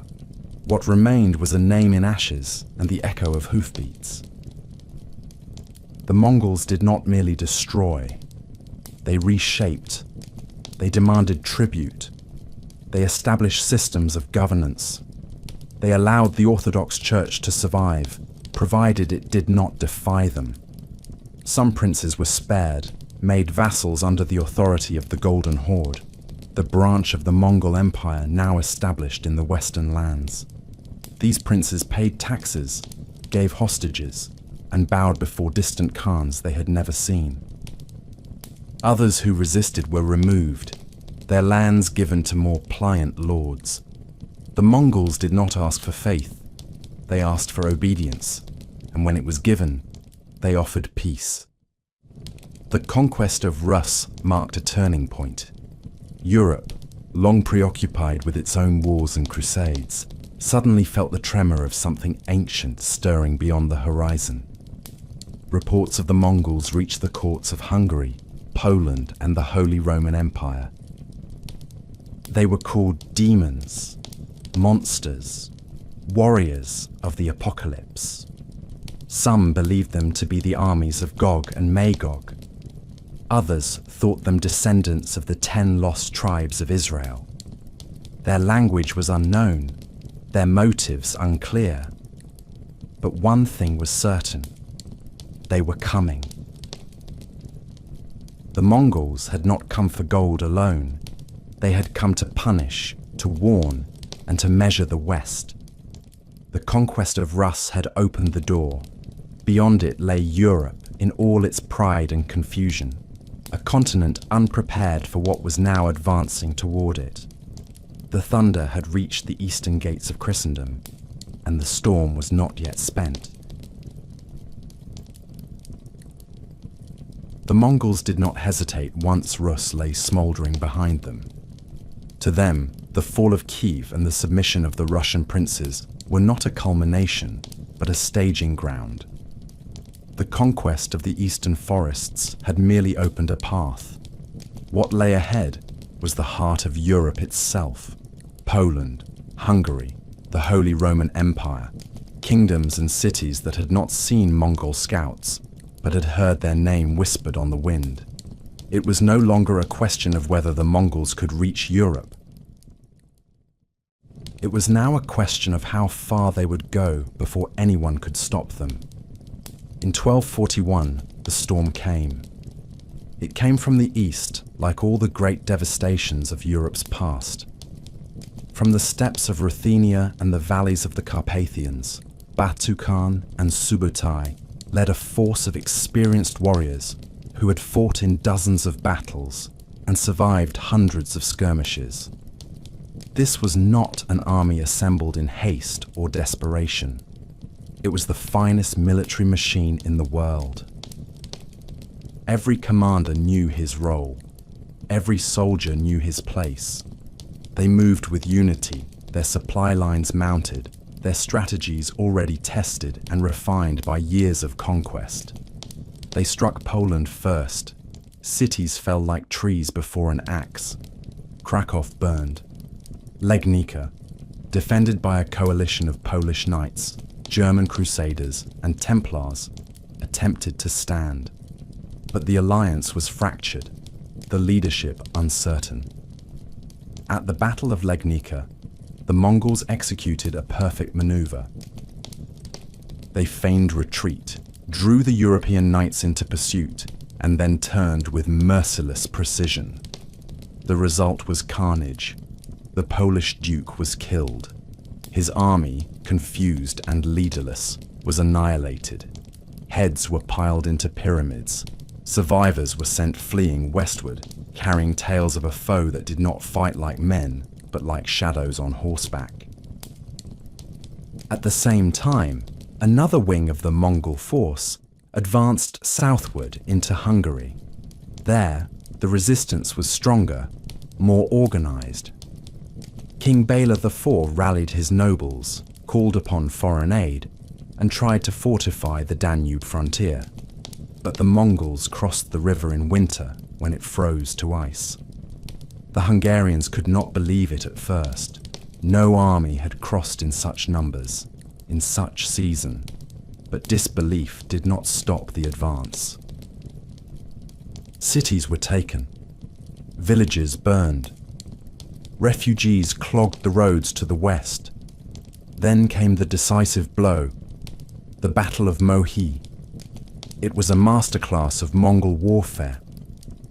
Subutai divided the Hungarian forces, baited them into a trap, and then crushed them from both flanks.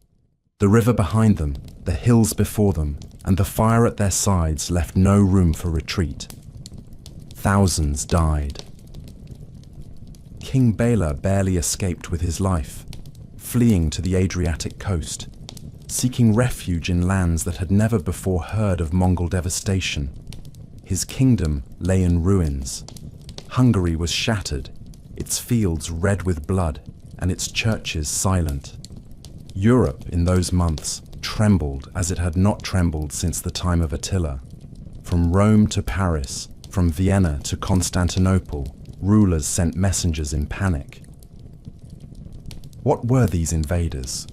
Were they Tartars, as the Latin writers began to call them, after the ancient demons of classical lore? Were they the horsemen of the apocalypse? Their arrows fell like rain. Their soldiers carried no banners of known kingdoms. Their war was not for land or faith. It was for something else, something older and more relentless. Pope Gregory IX called for a crusade against the Mongols, but there was no army ready to march. Frederick II, Emperor of the Holy Roman Empire, debated how to respond but offered little more than words. France and England were consumed with their own squabbles. The kingdoms of the West were disunited, their knights brave but scattered. The Mongols could have pressed on. The road to Vienna was open. The gates of Europe were unguarded. But then, without warning, they stopped. In the spring of 1242, as suddenly as they had come, the Mongols turned back. Europe, expecting the final blow, instead received silence. The riders withdrew across the rivers and plains they had conquered. No one understood why. Some believed divine intervention had spared Christendom. Others thought the Mongols had suffered defeat in some unknown battle. But the truth was simpler and more ominous. News had reached Batu Khan that Ogedei, the great Khan of the empire, had died, and in accordance with the laws laid down by Genghis Khan himself, Every prince of the blood was required to return to the homeland to participate in the Kurultai that would elect the next supreme ruler. It was duty, not defeat, that called them back. The Mongols had not failed. They had not been repelled. They had paused. The kingdoms of Europe, broken and bloodied, mistook this pause for salvation. They celebrated. They rebuilt. They made alliances and wrote chronicles of their near ruin. But the Mongols were not finished. They had measured the West. They had seen its strength and its weakness. And they had left behind the embers of fear that would smolder for decades. In the wake of their retreat, a new reality settled upon the eastern borders of Europe. The Golden Horde, Batu Khan's dominion, established itself as the enduring power of the steppes.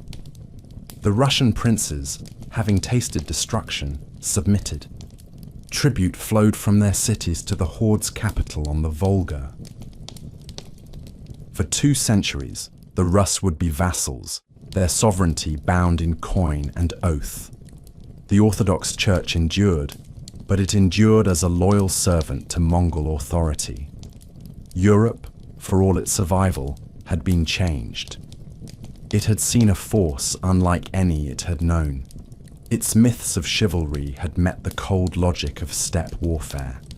Its kings had learned that borders meant nothing to riders who moved with the wind, and in the east, the Mongol Empire remained, watching, waiting. Its hand had touched Europe, and though it had withdrawn, the prince was still there, in the ruins of cities, in the silence of forests, in the nightmares of kings. The storm had passed, but the sky had not cleared. Not yet. When the dust of Genghis Khan's passing finally settled, and the cries of mourning faded into the long wind of the steppe, the empire he had built remained firm upon its foundations. There were those in the world who believed the death of the great Khan would fracture the Mongol unity, that the empire would crumble under the weight of its own breadth. But these men had not understood what Genghis had truly forged. He had not simply ruled as a conqueror. He had shaped a dynasty, bound not by palaces or scrolls of law, but by blood, loyalty, and the unyielding structure of the Kurultai. And so, in the year 1229, the sons and generals of the empire gathered beneath the eternal blue sky and raised Ögedei to the throne of the world. Ögedei, the 3rd son of Genghis, was not the most fearsome warrior among his brothers, nor was he the most politically ambitious. But he had the one quality that Genghis valued above all else in a ruler: balance. Ögedei was steady, deliberate, and capable of reconciling the blood-stained needs of conquest with the equally brutal demands of governance. He understood that war could win lands, but only order could hold them. In his reign, the Mongol Empire reached its golden age, not only in size, but in structure. It became not merely a force that conquered, but a system that endured. The first act of Ögedei's reign was to affirm the will of his father. He upheld the assignments of territory given to his brothers and nephews. The western lands remained under Batu, son of Jochi. The central domains stayed with Chagatai. The eastern heartlands, and with them the sacred homeland, remained under the stewardship of Tolui's lineage. Ögedei, seated at Karakorum, the empire's administrative heart, held the center. From that wooden palace and windswept plain, orders were sent that rippled out to the edges of the known world. The capital was no city of marble and gold, but it was a hive of activity, a place where ambassadors from distant kingdoms met traders from China, where scribes worked in a dozen languages, and where laws were proclaimed with the voice of empire. Ögedei's vision of rule was deeply pragmatic.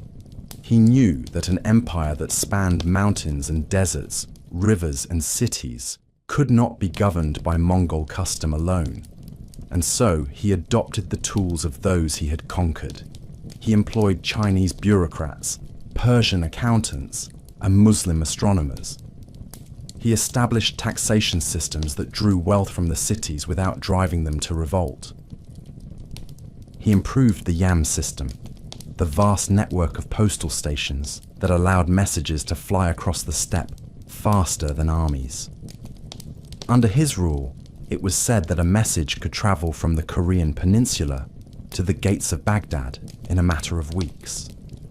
Merchants traveled those same roads, protected by imperial decrees that punished theft and murder with unflinching severity. It was in this time that the Silk Road reached its most secure and profitable form.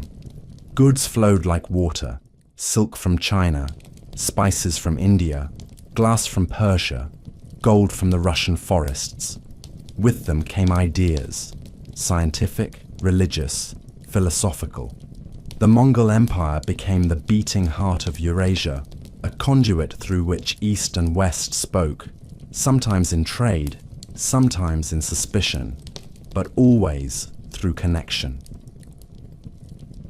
Ögedei did not impose the shamanist traditions of his people on those he ruled.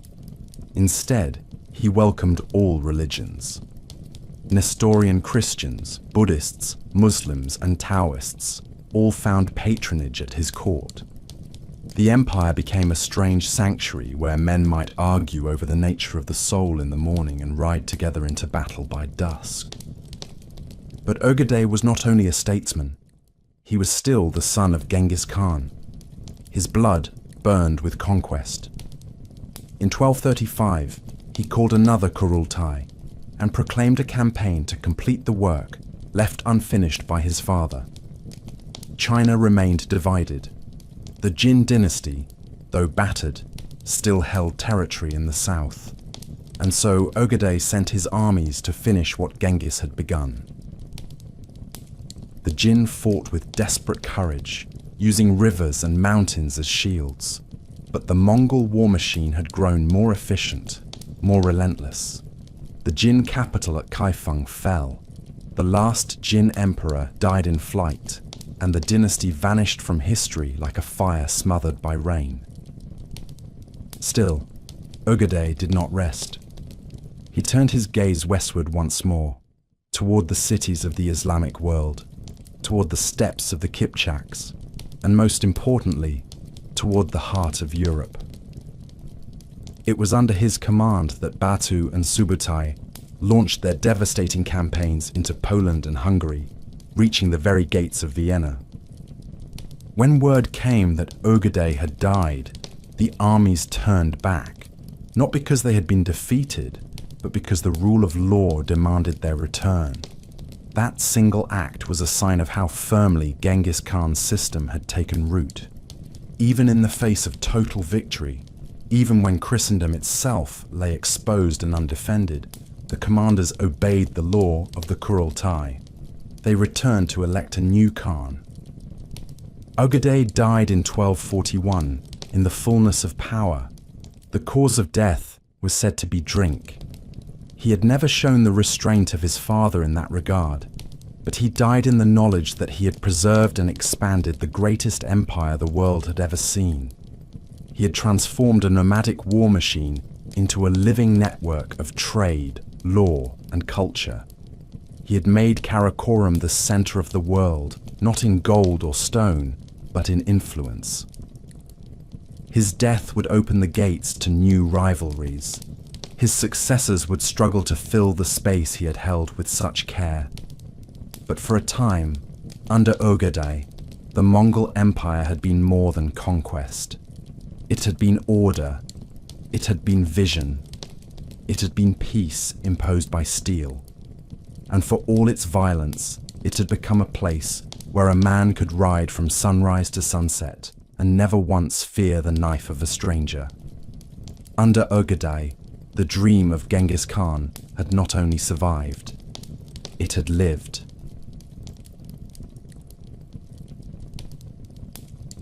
In the silence that followed Ögedei's death, the empire held its breath. The throne of the Kagan stood empty, and the weight of the world balanced on the edge of succession. But even as the men of the royal house gathered their strength and whispered their ambitions, it was not a son who seized the reins of power, nor a brother. It was a woman. Toregana Khatun, chief wife of Ögedei and mother to his chosen heir, stepped forward into the void. She did not raise a sword.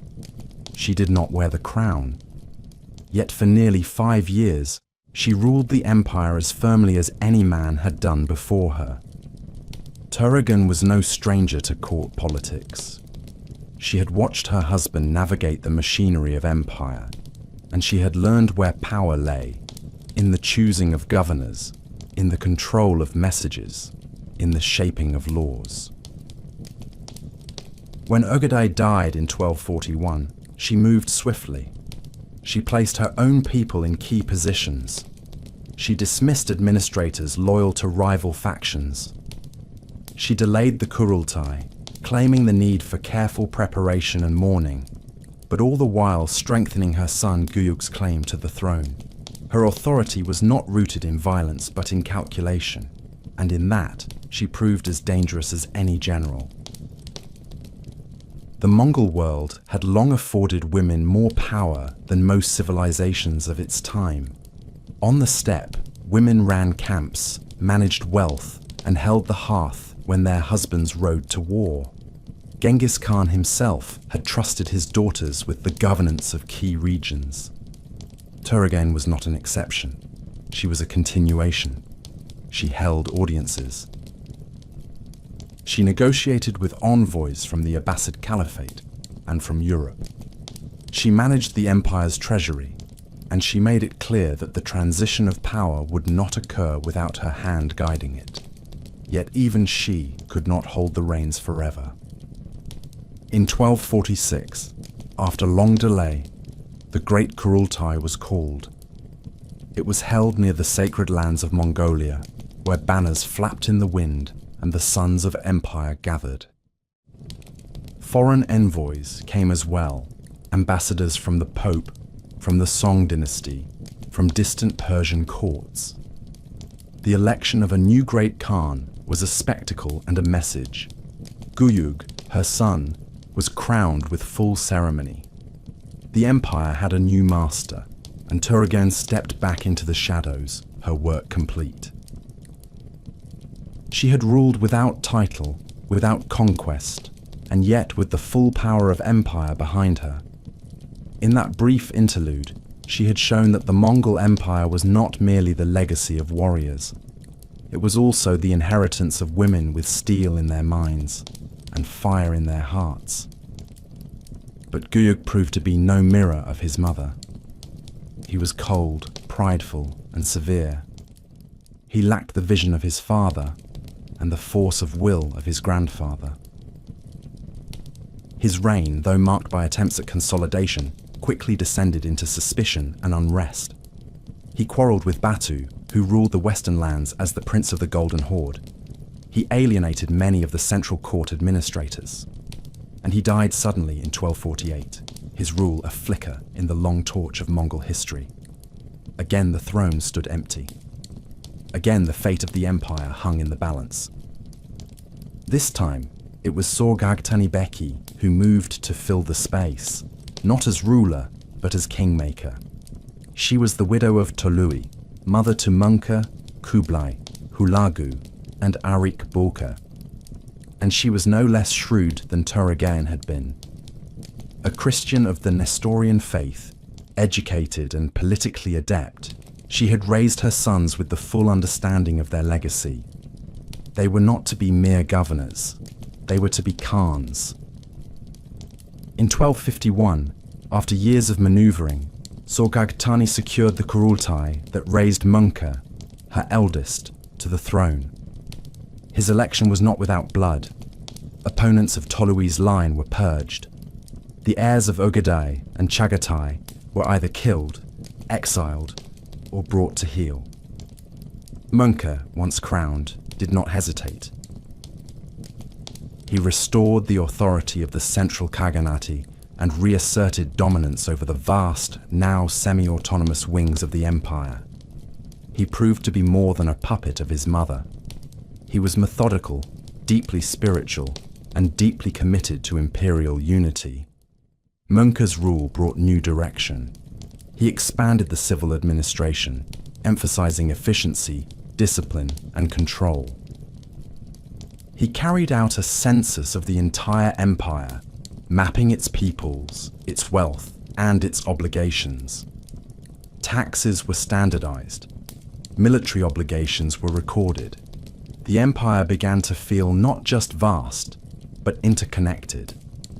Under Mungke, the Mongol Empire began to function not only as a confederation of conquests, but as a single organism pulsing with central purpose. But he was no mere bureaucrat. Like his grandfather, he believed that the empire must grow or die. He planned two great campaigns, one eastward to finally subdue the Song dynasty of southern China, and one westward to strike at the heart of the Islamic world and destroy Baghdad, seat of the Abbasid Caliphate. He entrusted these missions to his brothers, Kublai and Hulagu. Kublai set forth into the misty valleys of the Yangtze. Hulagu marched into the mountains and deserts of Persia. Both carried the imperial standard. Both carried Mungke's command. The rise of Mungke marked the ascendance of a new generation. These were not the sons of Genghis, but his grandsons. They had been raised in empire, not wilderness. They had seen cities before they saw blood. They spoke multiple tongues, read foreign scripts, consulted scholars from distant lands. They were not less fierce than their fathers, but they were different. They imagined an empire not only of horses and arrows, but of paper, coin, and law. They saw themselves not just as conquerors, but as rulers of a world that must be understood before it could be held. And yet, for all their refinement, they carried the same fire. Mungke, in his short reign, reasserted what his grandfather had always believed, that the world could be bent into order by the will of those strong enough to impose it. The Mongol Empire was not fading. It was evolving. It was stretching, tightening, reshaping itself for the next phase of expansion. The throne had changed hands, but the dream remained the same. One empire, under one sky. And the sons of the steppe were not done with the world. Not yet. Tea began not with thunder, but with murmurs carried on the wind. The Mongol Empire, once unified by blood and bound by the vision of a single man, had grown too vast, too complex, too heavy to be carried by the shoulders of even the most powerful Khan. Under Mungke's reign, it had stretched from the forests of Hungary to the shores of the Yellow Sea, a living beast with many limbs, each ruled by a prince who owed loyalty to Karakorum in word, but often little else in practice. When Mungke died in 1259 during his campaign against the Song dynasty, the silence that followed did not bring mourning. It brought war. The succession crisis was immediate and bitter. With Mungke gone, the empire had no agreed-upon heir. The Kurultai, that ancient gathering of the Mongol elite meant to settle such matters, was no longer a unifying force. Instead, it became a battlefield of politics and pride. Two men emerged as rivals: Kublai, Mungke's younger brother, who had been fighting in China and had grown close to Chinese ways of administration and thought, and Arik Boka, the youngest of Tolui's sons, who had remained in the Mongol heartland and saw himself as the rightful guardian of the steppe and its ancient traditions. The war between them was not just a struggle for power, it was a clash of worlds. Kublai had surrounded himself with Confucian advisors, had studied Chinese law, and had begun to adopt the trappings of a Chinese emperor. His capital was not in Mongolia, but in the fertile north of China, closer to the conquered Jin territories. Arik Boka, by contrast, stood for the old ways, for the windswept plains of the homeland, for the authority of the steppe elite who feared that empire had softened their people, that it had made them too comfortable, too civilized. The conflict lasted for 4 years. It saw alliances shift, cities sacked, and armies torn apart, not by foreign enemies, but by their own kin. In the end, Kublai emerged victorious. Arik Boka surrendered in 1264 and died in captivity a few years later, his death quiet and unceremonious. But the cost of victory was not measured only in bodies. It was measured in the permanence of division. Though Kublai was now the Great Khan in name, the other branches of the Mongol Empire, those ruled by the descendants of Yochi in the west, Chagatai in Central Asia, and Hulagu in Persia, no longer saw Karakorum or even Kublai's new capital as their true center. The illusion of unity had shattered. The empire still called itself one, but it had become many. In the west, the Golden Horde under Berka Khan had already begun to drift from the core. Berka, a grandson of Genghis through Yochi, had converted to Islam and viewed Hulagu's brutal destruction of Baghdad and slaughter of the Abbasid Caliph as not just a political crime, but a religious one. Berk and Hulagu, cousins by blood, became enemies in faith. Their armies clashed along the Caucasus. For the first time in Mongol history, 2 princes of the House of Genghis drew swords not against foreign kings, but against one another. The battle at the Terek River in 1262 marked a turning point. Though inconclusive in its outcome, it solidified the split between East and West. Hulagu, in the meantime, had carved out the Ilkhanate in Persia. He ruled from Tabriz and Maraga, surrounded by astronomers, philosophers, and architects. He dreamed of building a new heart of civilization on the ashes of the old. His conquests had shattered the Islamic world, but they also laid the groundwork for a Persian Renaissance under Mongol rule. The Ilkhans adopted Persian styles of governance.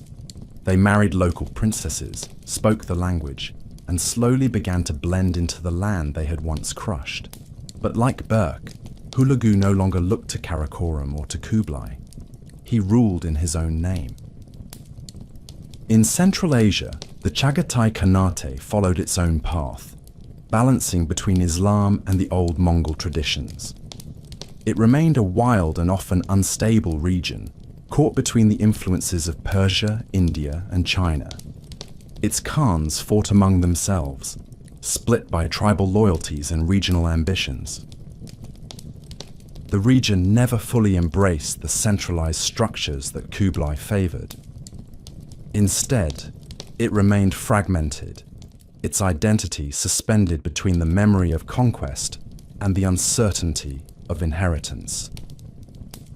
And so the empire divided, not with proclamations or treaties, but through the quiet and relentless flow of time. Each Khanate became its own realm. They spoke the same ancestral names. They honored Genghis Khan in their rituals and prayers, but their politics, their alliances, their wars were no longer coordinated. They no longer waited for the word from a single center.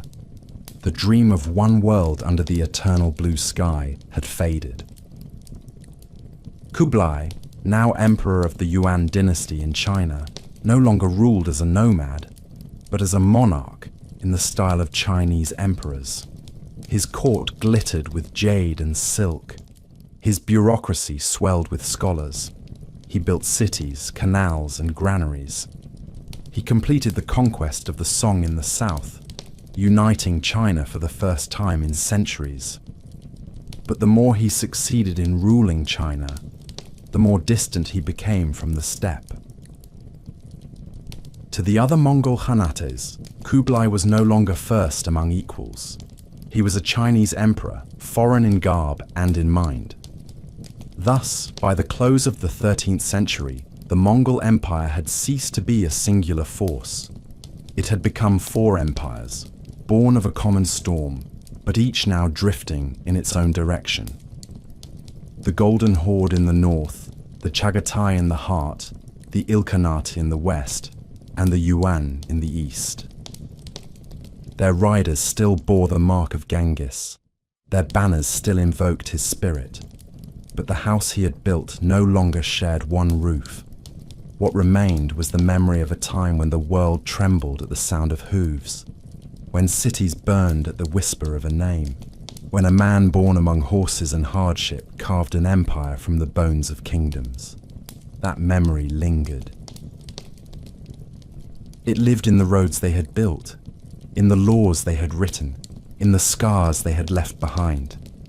But the unity was gone, and once broken, it would never return. The age of the great Khans had passed. What followed would be the age of their shadows.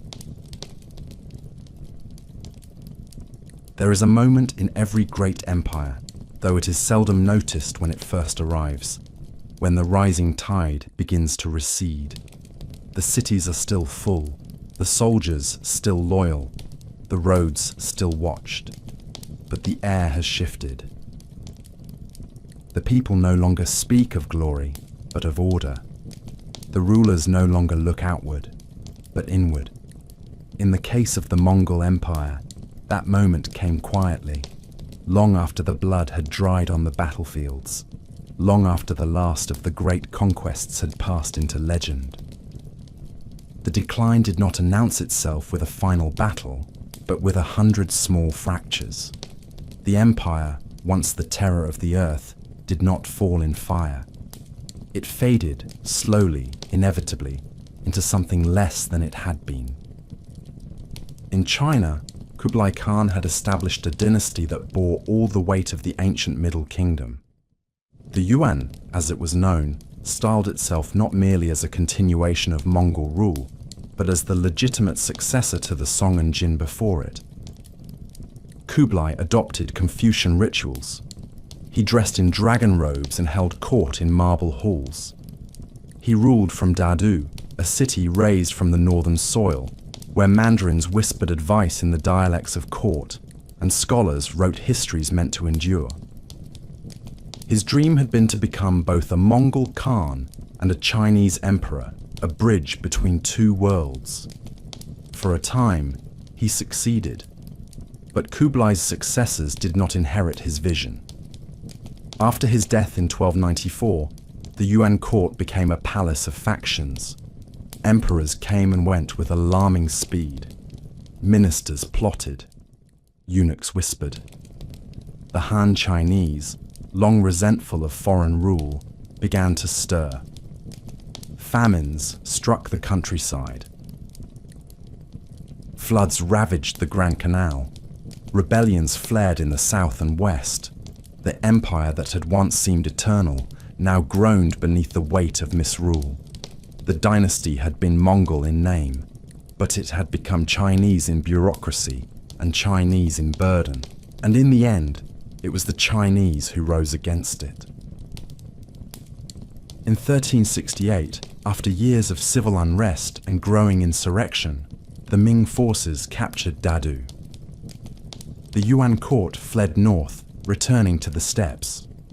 The city was renamed Beijing, and the great marble halls built by Kublai were reclaimed by the people his armies had once conquered. The Mongol dream in China was over. The Yuan had become a memory, a cautionary tale of what happens when empire stretches too far beyond the reach of the saddle and the bow. In Persia, the Ilkhanate suffered a different death, more drawn out, more bitter. Hulagu's descendants had ruled with fire and brilliance. They brought order to a shattered land, sponsored Persian art and science, and eventually converted to Islam. But they too were not immune to the curse of succession. the line of rulers fractured. Regional governors grew bold. Infighting became epidemic. By the mid-14th century, the Ilkhanate had ceased to exist as a unified state. Warlords carved it into pieces.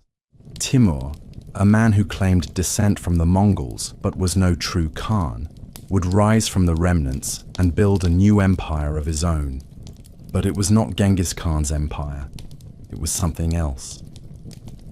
The Golden Horde, once a juggernaut that had ground the cities of Rus into the earth, found itself caught between its past and its future. It had grown rich on tribute, on trade along the Volga, and on control of the steppe. But wealth breeds division. The horde became a tangle of competing khans, each seeking legitimacy, each raising armies against their brothers. Meanwhile, the Russian principalities, long humiliated, had begun to grow bold. Moscow, once a vassal, rose to challenge the khans. In 1380, at the Battle of Kulikovo, Dmitry Donskoy led a coalition of Russian forces that defeated a Mongol army. It was not a final victory. Tribute would still be paid for decades to come. But the myth of Mongol invincibility had been broken. Over time, the horde fractured. The White Horde, the Blue Horde, the Great Horde, all vied for supremacy.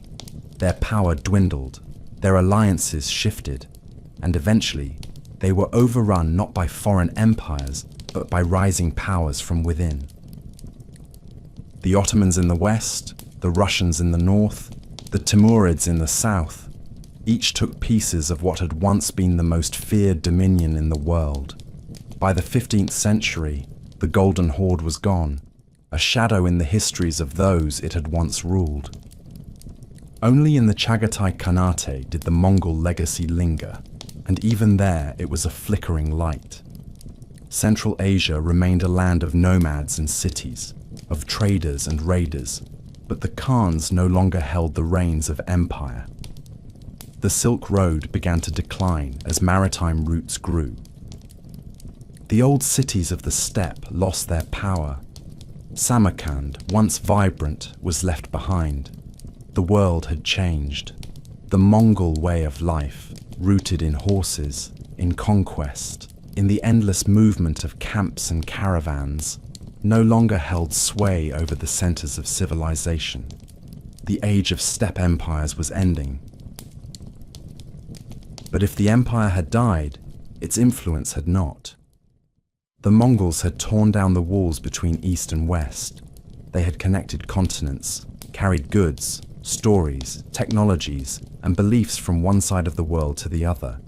They had destroyed, yes, but they had also created. In the ruins of Baghdad, Persian scholars rebuilt libraries. In China, Mongol roads and policies laid foundations that would be used by the Ming. In Europe, the tales of travelers like Marco Polo opened eyes to lands beyond the horizon. The very notion of a world interconnected, a world that could be ruled, administered, taxed, and traded across thousands of miles, was born in the age of the Mongol Empire. And so the decline was not a fall from a great height, but a long disintegration into the dust from which it had risen. The sons of Genghis Khan, once lords of a quarter of the world, became princes of memory. Their empire, like all empires, could not outlast time. But its story did. In the steppes of Mongolia, in the writings of scribes, in the fears of kings, the legacy of the Khans endured. The world they had shaken never forgot the tremor, and the wind that once carried the thunder of their hooves still whispered their names across the grasslands. The empire was gone, but the shadow it cast remained.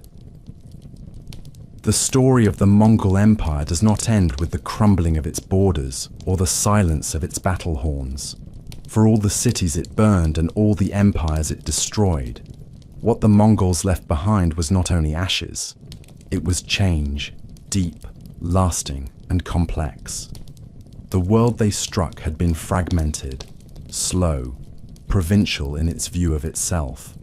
What emerged in their wake was something else, something more connected, more aware of its own enormity.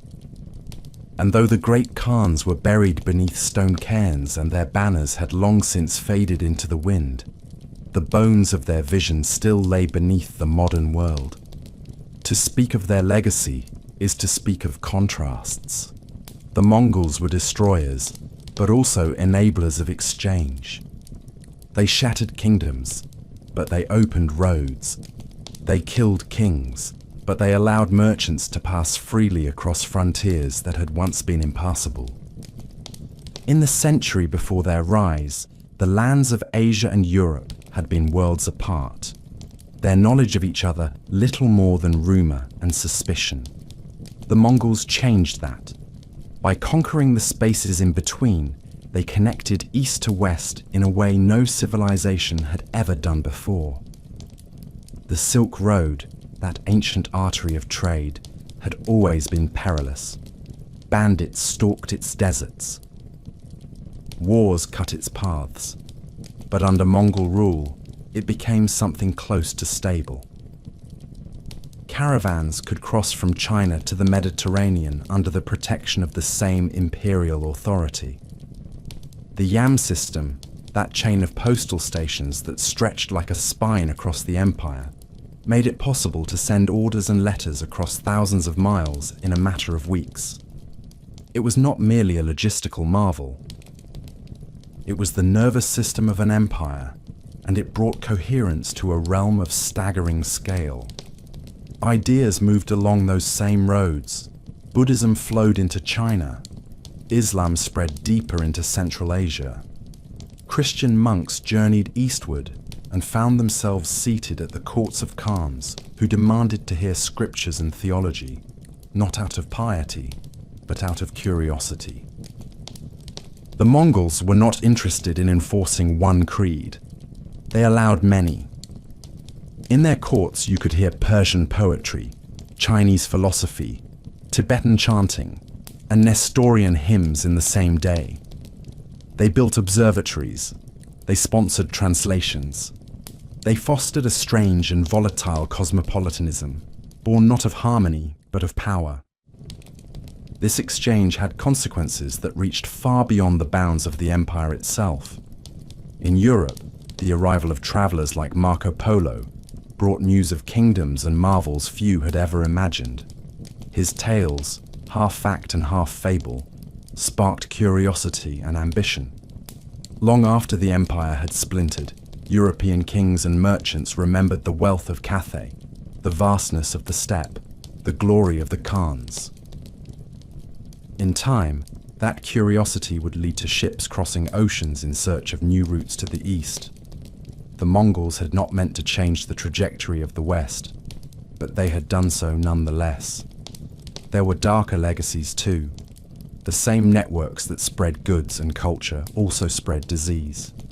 The Black Death, which swept through Europe in the 14th century and killed a third of its population, followed the trade routes stabilized by Mongol conquest.